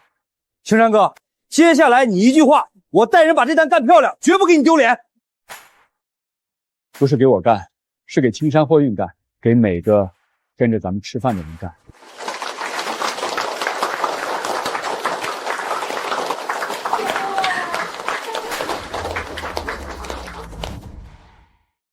探视时间有限，有话尽快说。晚秋，我错了，我真的错了，我就是一时糊涂，才会跟何耀祖一起去对陈青山的车动手脚。婉月，你帮我跟姐夫求求情行不行？我不想坐牢，小虎还小，他不能没有爸呀。你动手的时候，想过车上的司机也有孩子吗？想过如果刹车出事会害死多少人吗？判决已经下来了，你们因为故意破坏运营车辆，危害公共安全，被判刑，是你们自己一步步走到今天的。晚秋，我是你丈夫啊，你不能不管我。我能做的就是照顾好孩子，照顾好爸妈。你在里面好好悔过，别再怨别人了。耀祖，以前我什么都听你的，才害得自己和孩子跟着受苦。以后我不会再替你求情，也不会再替你背你的错。婉月，时间到了。恭喜恭喜恭喜恭喜恭喜！真没想到，当年的挑山夫陈青山，现在把青山货运做成集团了。可不是吗？听说现在青山货运是全国最大的连锁货运公司，车队都铺到外上去了。以前镇上谁看得起？现在人家开业，省里市里的老板都来道贺。陈总，恭喜青山集团开业，以后咱们就是集团员工了。青山哥，现在盘子这么大，镇上、市里、省城还有外省车队全搅在一起管，迟早要乱。你有什么想法？最好的办法是切成2条线，一条管业务，一条管车队运营。业务那边你和嫂子盯着，车队运营这条线必须有个负责人压住。我物色了几个，有的干过大型物流，有的管过上百辆车，经验都够。你看看，好像少了一个人。少谁？你，集团副总的位置你来做，专门管全国车队运营。不行不行，青山哥，我就是个跑车队的粗人，哪能当集团副总？省里那家大公司的单子是你带队拿下的，全国车队也是你一点点带起来，你不做谁做？就是我们支持你。赵哥，青山说的对，你最懂司机，也最懂这行的苦，别人未必压得住。赵经理，大家都服你。赵总，你就别推了。那就一起把青山集团做稳。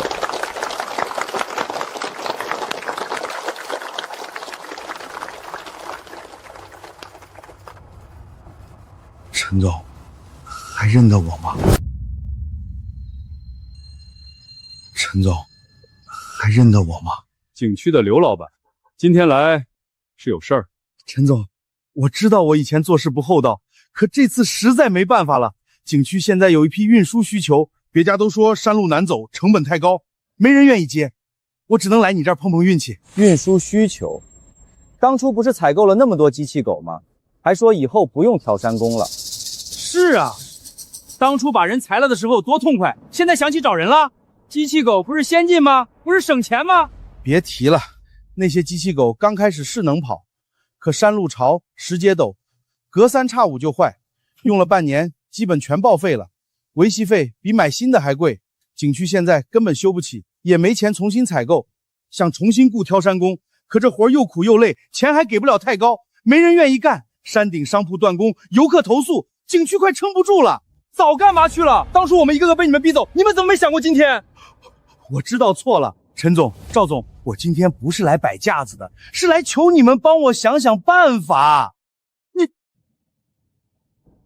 青山哥，他当初可没少看不起咱们。骂他解决不了问题，我记得，但山上的商户、游客，还有那些靠景区吃饭的人，没必要一起跟着遭殃。我可以过去看看，但先说清楚，我不是回去给你收拾烂摊子，是去看有没有真正能解决问题的办法。好，只要你肯去，怎么都行。你们几个跟我一起。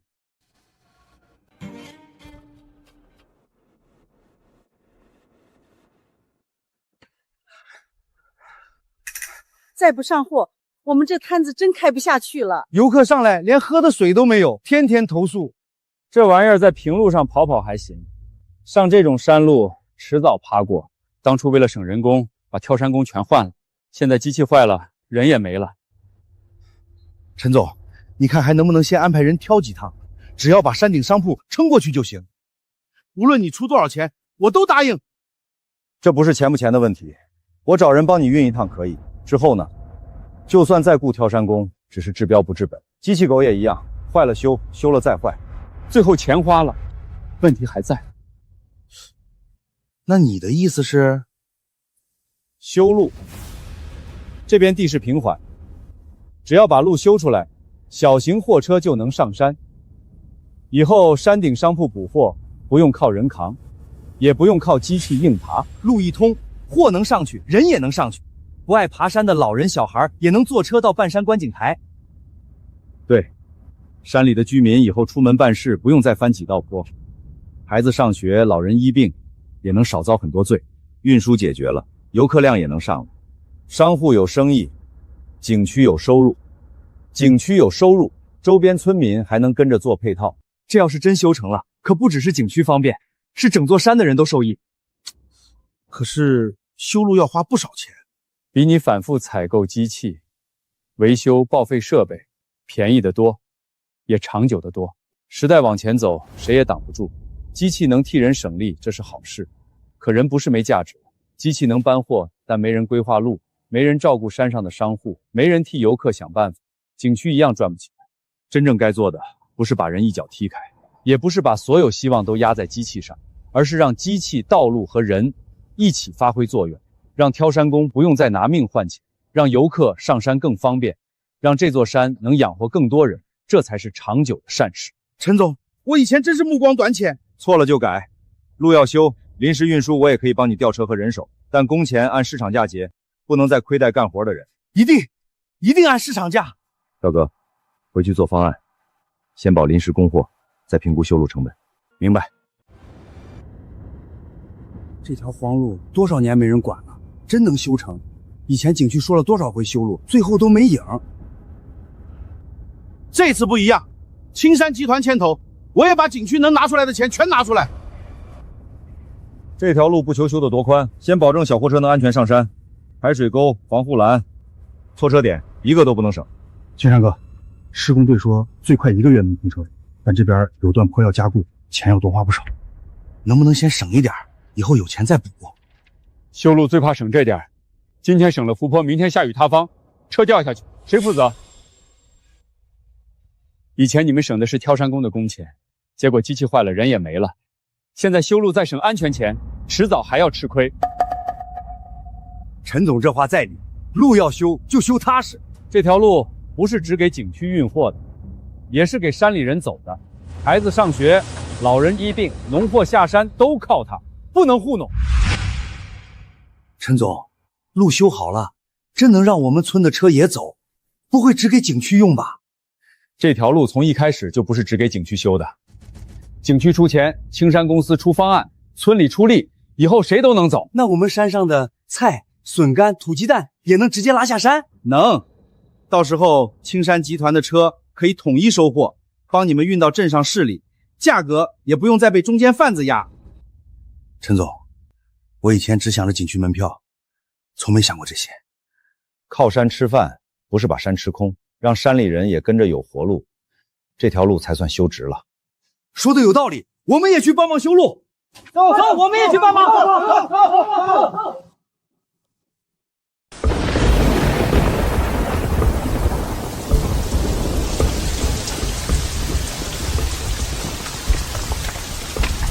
陈总，你别干了，这活我们来。你要是磕着了碰着，我们谁担得起？以前我挑货上山比这个重，现在是给大家修路，我不能光站着看。青山哥都干了，咱们谁也别多懒。今天多填一车土，明天山里人就少走一段烂路。走，我们也去。对，我们也出一份力。我家娃和天天走山路上学，冬天下雪一摔就是一身泥，我没钱投，这把力气我得出。我家老人腿不好，以前去镇上看病，半夜得2个人抬着走，路修通了，以后真能救命。陈总，你现在这么大老板，还真下得去手。手上有泥不丢人，心里没别人才丢人。我以前在这山上挑过货，也被人看不起过。那时候我就想，要是有一天我有能力了，不能再让别人靠命去换那点辛苦钱。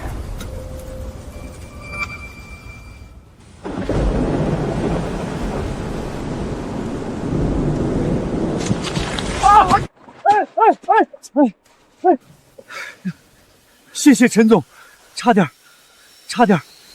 摔了。这段不能改，明天先停挖。湖泊没做好之前，谁也不许往前推。可这样工期又要拖，天气预报说后面还有雨，再拖游客旺季就赶不上了。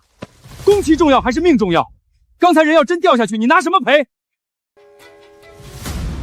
当年挑山工就是被赶工期、压成本逼出来的苦。现在我们修条路是为了让人少受罪，不是换一种办法害人。陈总，你这么说，我们干活心里踏实。以前最怕老板催进度，不管死活，路晚几天修好没关系，人不能出事儿。我要的不是快，是长久。路修好了，能用10年、20年才是真的快。今天所有人撤到安全区，明天先加固湖泊，安全员不到位，不开工。陈总，这次我听你的，路要修，良心也不能丢。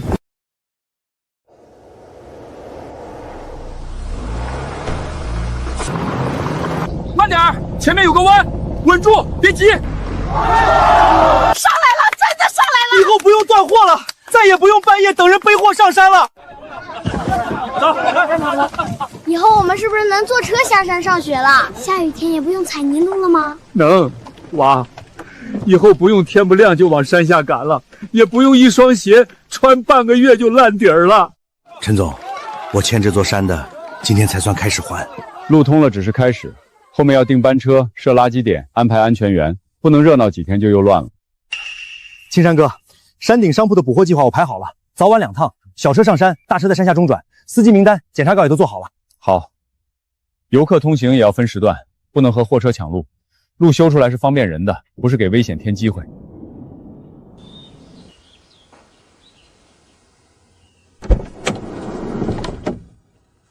以后每天早晚2趟，送孩子下山上学，老人看病也能提前登记，村里报上来，我这边安排接送。我活了大半辈子，第一次看见车开到村口，以前想下趟山，得先看看自己这腿争不争气。以前我媳妇儿生病，半夜抬下山，路上摔了2回，她疼得直哭，我也只能咬牙往前走。以后再遇上急事儿，能救命啊！我以前只看见景区账本上那点数字，没看到山里人过得这么难。所以修路不是做面子，是补以前欠下的账。景区赚的是这座山的钱，就不能只让山里人吃苦。青山哥，村民说想立块碑写你的名字，说没有你这条路修不成。不用，真要立就写大家一起修的路，钱是大家凑的，力是大家出的，路也是大家以后要走的。陈总，你不让写名字，我们心里也记着。慢点，慢点，都有座，小心点，别摔着。爷爷，我坐车去上学啦！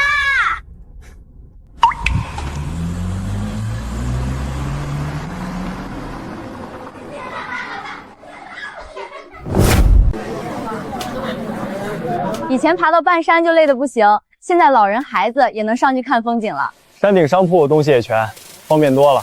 这几天营业额比以前旺季还好，货能上来，生意就活了。陈总，游客量涨了30%，山顶投诉降了1大半，这就叫路通财通。青山，你当初没只想着接运输单是对的。运输只是把货送到，路修好了，才能把人心也送到。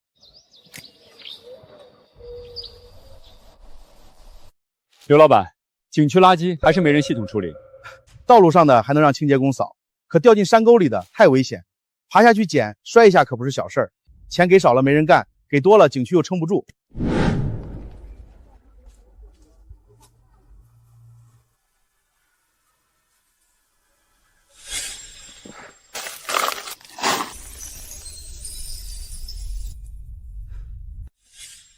我今天能站在这儿，是这座山给的。青山，如果不是当初捡垃圾，我不会有第1桶金，也不会有今天。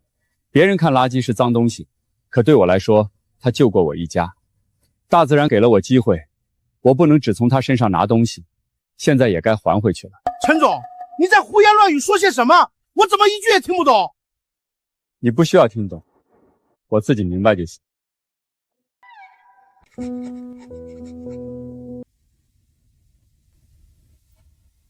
你想开环保公司？专门做垃圾请运、分类回收，还有山地环境维护。是因为今天在景区看见那些垃圾。不只是今天，别人不知道，可你知道，我第一笔钱是怎么来的？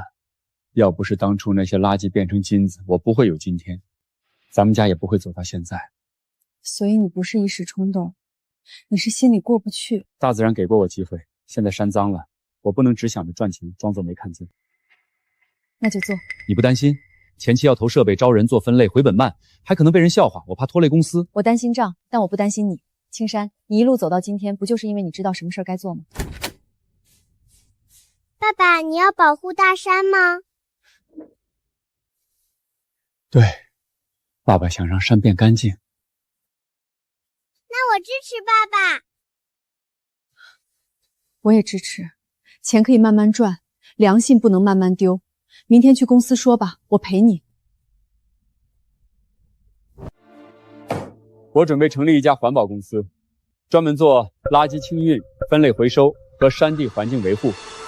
陈总，咱们现在货运公司蒸蒸日上，业务都排到省外了，为什么突然要去做垃圾清运？是啊，那玩意儿又脏又累，听着也不赚钱。青山哥，货运赚钱我懂，可环保这行前期投设备、招人、建点位，回本太慢了吧？从账面看，山沟清理、公益维护这些项目，短期确实很难盈利。姐夫，我不是不信你，我只是怕公司刚做大，又背上太重的担子。你们担心钱，我理解，但青山不是冲动，他的钱是怎么来的，我最清楚。别人看垃圾是脏东西，可那些垃圾救过我们一家。现在公司赚到钱了，如果只想着继续赚更多，却连自己起家的这片山都不管，那才是真的忘本。一个瓶子不值钱，1万个、10万个呢？纸箱、金属、厨余分开以后都是资源。现在没人认真做，是因为这个行业散乱脏。可越是这样，前景越大。货运公司发展到今天，钱我们已经赚到了，以后当然还要赚钱，但不能只想着赚钱。环保这件事有生意也有公益，赚钱是本事，赚到钱以后做更有意义的事儿才是担当。青山哥，我刚才想窄了，你要做，我第一个跟。我负责账目，把每一笔钱都算清楚。我也帮忙，后勤人员安排我来盯。陈总，我支持。我报名去前期试点。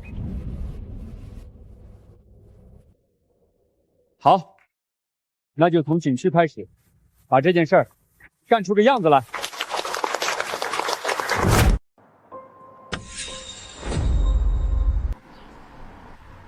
爸妈，你们怎么来了？青山，这钱你拿着。这是干什么？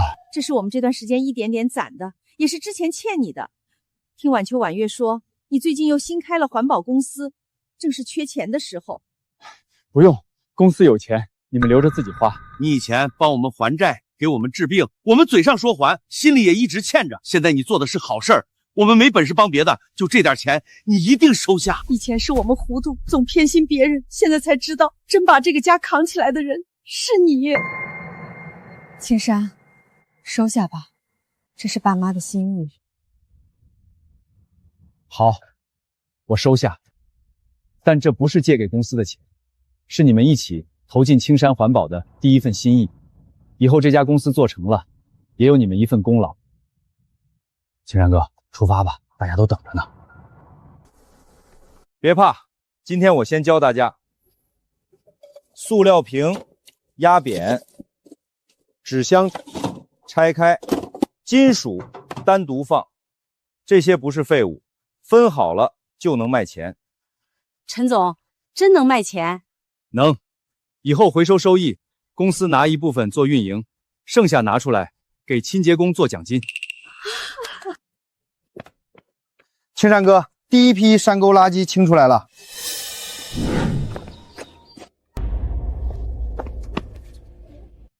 危险地段以后不能硬下，先用绳索和护具，必要时请专业队。我出这笔钱。这话要算数。以前我只算眼前账，现在知道了，环境坏了，景区也就没了。出山时把垃圾带回来，可以换水或者积分。这倒新鲜，带垃圾还能换东西。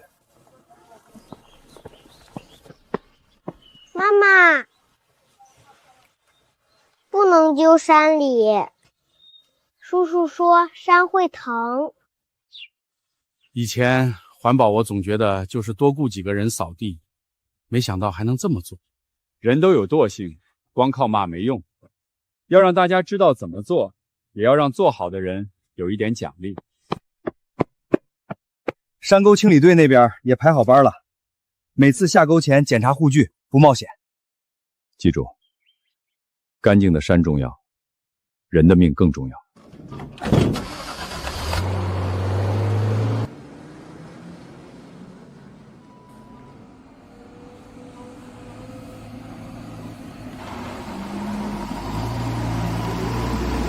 陈青山这么大老板，还真回来收垃圾。以前笑他挑垃圾，现在人家把垃圾做成公司了。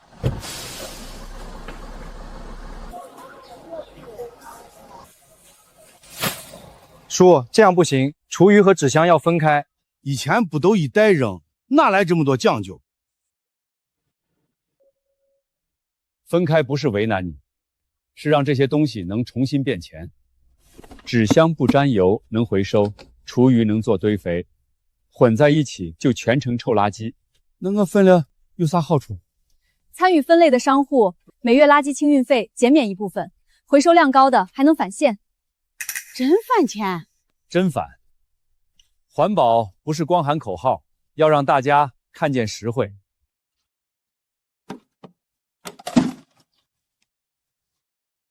妈妈，我有积分啦！同学们，今天陈叔叔教大家垃圾分类。塑料瓶日可回收，旧电池不能乱扔，保护大山，从不乱扔垃圾开始。孩子都懂了，咱大人再乱扔也丢人。环保要从孩子开始，也要让大人跟着改。以后学校每月回收积分最高的班级，青山环保给他们捐图书。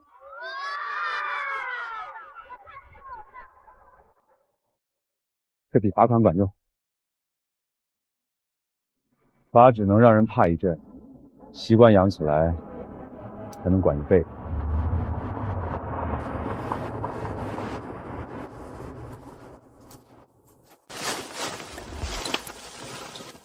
这些垃圾都堆多少年了，没想到真有人来清。下面还有旧轮胎、破塑料布，得分批运。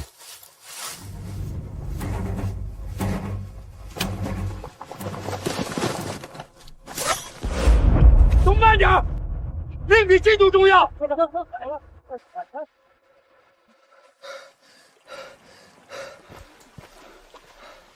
青山哥，这活太费人了，今天清这一段就累够呛，所以要建长期机制，清一次不难，难的是以后不再乱丢。上面加拦网，路边增设分类桶，游客进山发环保袋，出山按袋回收积分，商户谁乱倒垃圾就停供运输服务。陈总，这么严，商户能答应？想靠这座山吃饭，就得先护住这座山。原来这里还有条小溪，它一直在，只是被我们弄脏了。陈总，没啥好东西，你们辛苦一天，拿回去吃。大爷，心意我领了，东西您留着卖钱。这条沟堵了好多年，一下雨就臭，娃娃们都不敢过。今天水出来了，我心里痛快。青山哥，今天这一身泥值了。值。以后每清出一条沟，就少一个地方被垃圾压着喘不过气。明天继续，但今晚都回去好好休息。环保不是拼命，是长久坚持。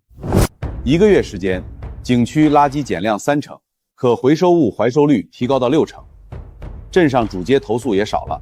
以前垃圾桶一到夏天就臭，现在分类清运，游客都夸镇上干净。我们村口那条沟也清出来了，下雨不堵水了。我提议景区和青山环保签长期托管协议，山道、商铺、后山路全交给他们统一清运维护。镇里也准备把周边几个村的垃圾转运试点交给青山环保做。青山哥，这摊子越铺越大了，越大越要做细。我算过账，公益清理部分短期亏，但分类回收和托管服务能覆盖1半成本，等规模起来，不会拖垮集团。陈总，你还有什么要求？有，第一，清运工人工资不能低；第二，危险作业必须买保险；第三，环保积分收益要公开。陈总，以前我总觉得做生意就是算账，能省一分是一分。今天听你提工资、保险、公开收益，我才知道自己以前错在哪。钱要算，但不能只算钱。清运工人下沟上山，干的是最脏最险的活，他们不被尊重，这事儿就做不长。陈总这个试点要是真成了，能给全镇立个规矩。规矩立起来容易，难的是每个月都坚持公开，坚持发奖金，坚持安全培训。这事儿我盯，谁敢在安全上糊弄，我第一个不答应。试点启动不是终点，是开始。明天先从最脏的地方清。这小镇真干净，比很多景区商业街都舒服。还真能换积分，等会儿能抵一杯山茶钱，挺有意思。以前游客嫌脏，逛一圈就走，现在干净了，人员一停，东西也卖得快。你看，今天这一筐笋干又快卖完了。陈总，今天又帮我们发一车笋干去省城，以前收购商压价，现在直接发出去，价钱翻了一半。质量把住，包装也别马虎，路子打开了，以后不愁卖。青山哥，环保公司虽然利润不高，但带动的旅游、运输、农货销售全涨了。光这个月镇上的配送单就比以前多了3倍。不错，镇上不少年轻人也回来了，有人在景区开民宿，有人做土特产直播，还有人专门拍短视频介绍咱们这条环保街。陈总，我之前在外地送货，听说家里环保车队扩招，我想回来干，还招人吗？只要肯干，家门口也能有活路。不光车队、回收点、仓储、直播发货都缺人。陈总，你不是只负了自己，是把大家都带起来了。以前这条街天一黑就没人，现在晚上灯都亮到半夜。我一个人富不算本事，大家能一起把日子过好，年轻人不用背井离乡，老人孩子也有盼头，才算真的富。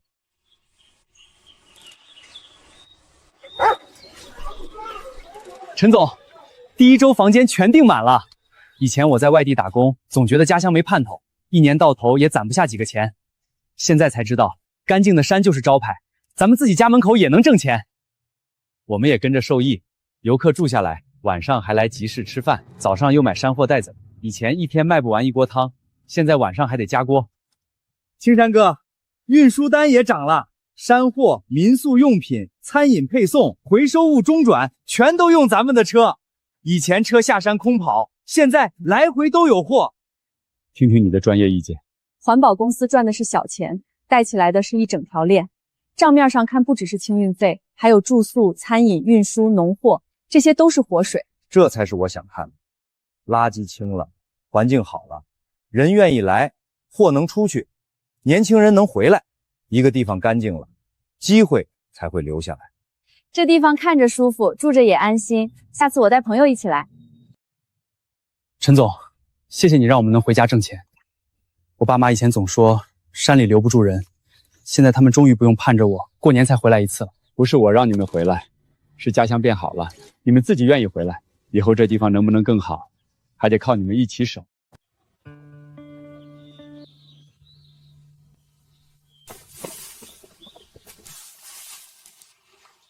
叔叔，这个要丢进垃圾桶。不好意思，小朋友，我没注意。山干净了，大家看风景才舒服。每个人少扔一点，清洁工就少冒一次险。谢谢提醒，小朋友。小姑娘比大人懂事儿。你做的对。青山哥，以前我们总觉得规矩要靠人管，现在看孩子一句话比罚单还管用。因为他不是在管人，他是在提醒大家别忘了良心。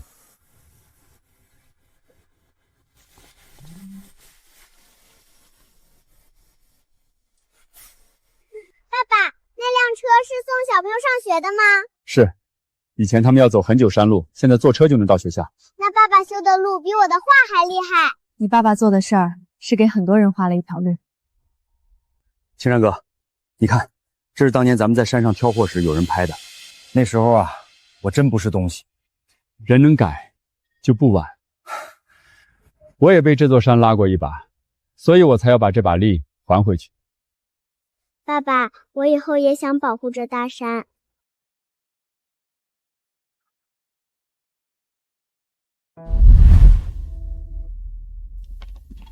姐夫，这个月清运工奖金算出来了，最高的老周多拿了2300。老周以前靠打零工，现在负责3个村的分类点，干得可认真了。还有山沟清理队，申请加2套专业护具。批，安全的钱不能省。环保公司这个月终于不亏了，虽然赚的不多，但现金流正了。垃圾清运还真能做成生意。不是垃圾值钱，是把垃圾放对地方就值钱。塑料回收、金属回收、厨余堆肥，每一样都能变成资源。以前我总觉得赚钱就是体面，现在才知道能让别人过得好也体面。记住这句话，公司做大了最怕忘本。陈总，省里环保部门来电话，说想把咱们镇作为山区环保试线点推广。要是全省推广，咱们青山环保可就真打响名气了。到时候业务肯定多，工资也能涨。业务多是好事，但别被名气冲昏头。咱们不是去抢钱，是去解决问题。每个山区情况不一样，不能拿一套方案到处套。有的地方缺路，有的地方缺中转站，有的地方是村民习惯没改，都得先调研。我建议成立培训小组，把分类、账目公开、安全流程都做成手册。可以。青山环保走出去，第一要带方案，第二要带规矩，第三要带良心。陈总，我们明白了。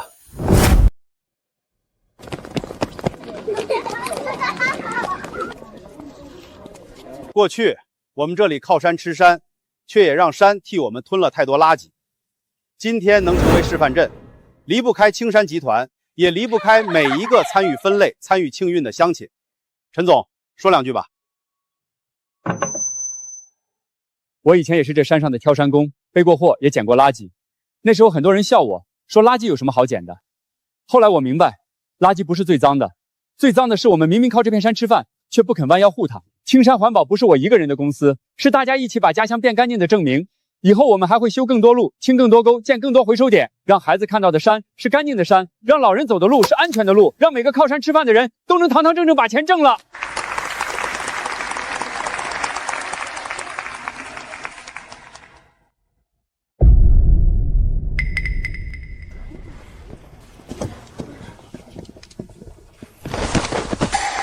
姐夫，我们刚从里面出来，以前是我猪油蒙了心，不该害你，不该对车动手脚，更不该拿一家人的命去赌。我也后悔了，进去以后才知道自己以前有多混账，现在婚也离了，家也散了，什么都没了。我们不敢求你原谅，就是想当面说一句对不起。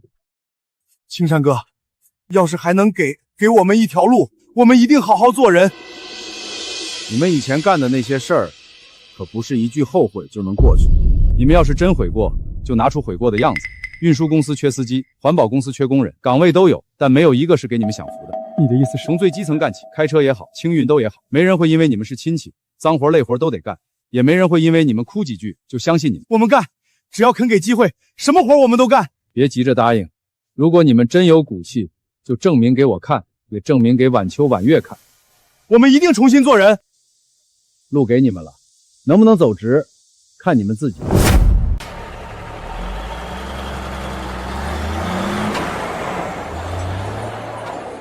青山哥，3年了，咱们货运线路已经跑到全国20多个省，环保公司也接了6个山区示范项目。以前没人看得上的垃圾，现在真成产业了。别光看数字，司机安全、清运工保险、村里分红，一项都不能少。放心，晚月盯着账，谁也糊弄不了。姐夫，核药组负责的山沟清运队这季度考核第1，危险点位零事故，回收率也最高。青山哥，我以前只会耍嘴皮子，现在才知道踏踏实实干活，心里才安稳。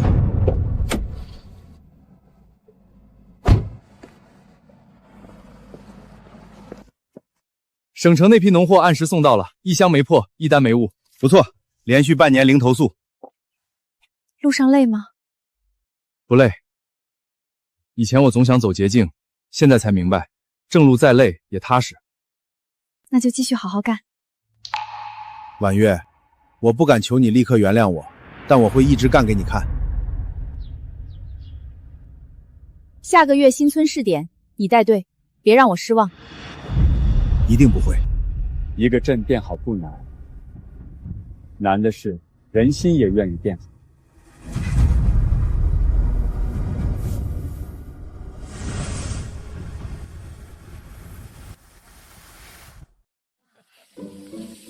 慢点，慢点，小心烫着。我来。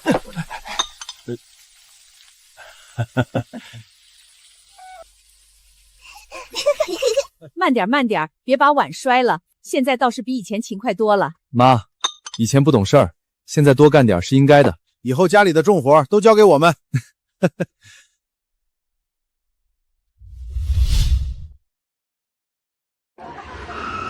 爸妈，对不起，公司临时有个环保项目验收，又来晚了。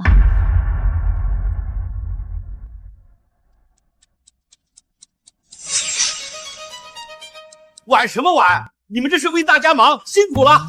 青山啊，以前你来晚，我只会骂你没出息。现在我才知道，你肩上扛着多少事儿。能有你这么一个女婿，是我这辈子最大的福气，也是我最骄傲的事儿。快坐，今天谁也不许说你一句。你和婉晴都辛苦了。爸妈，坐，咱们一家人吃团圆饭。多多，这块给你。姐夫，谢谢你当年愿意给我一条路，也谢谢你没放弃我们。路是你们自己走回来的，以后好好过日子，比什么都强。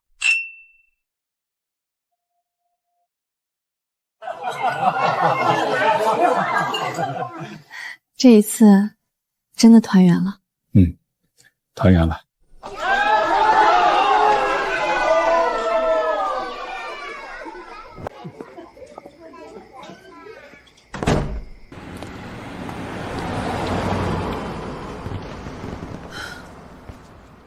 青山，当年你第一次发现垃圾变成黄金的地方到底在哪儿？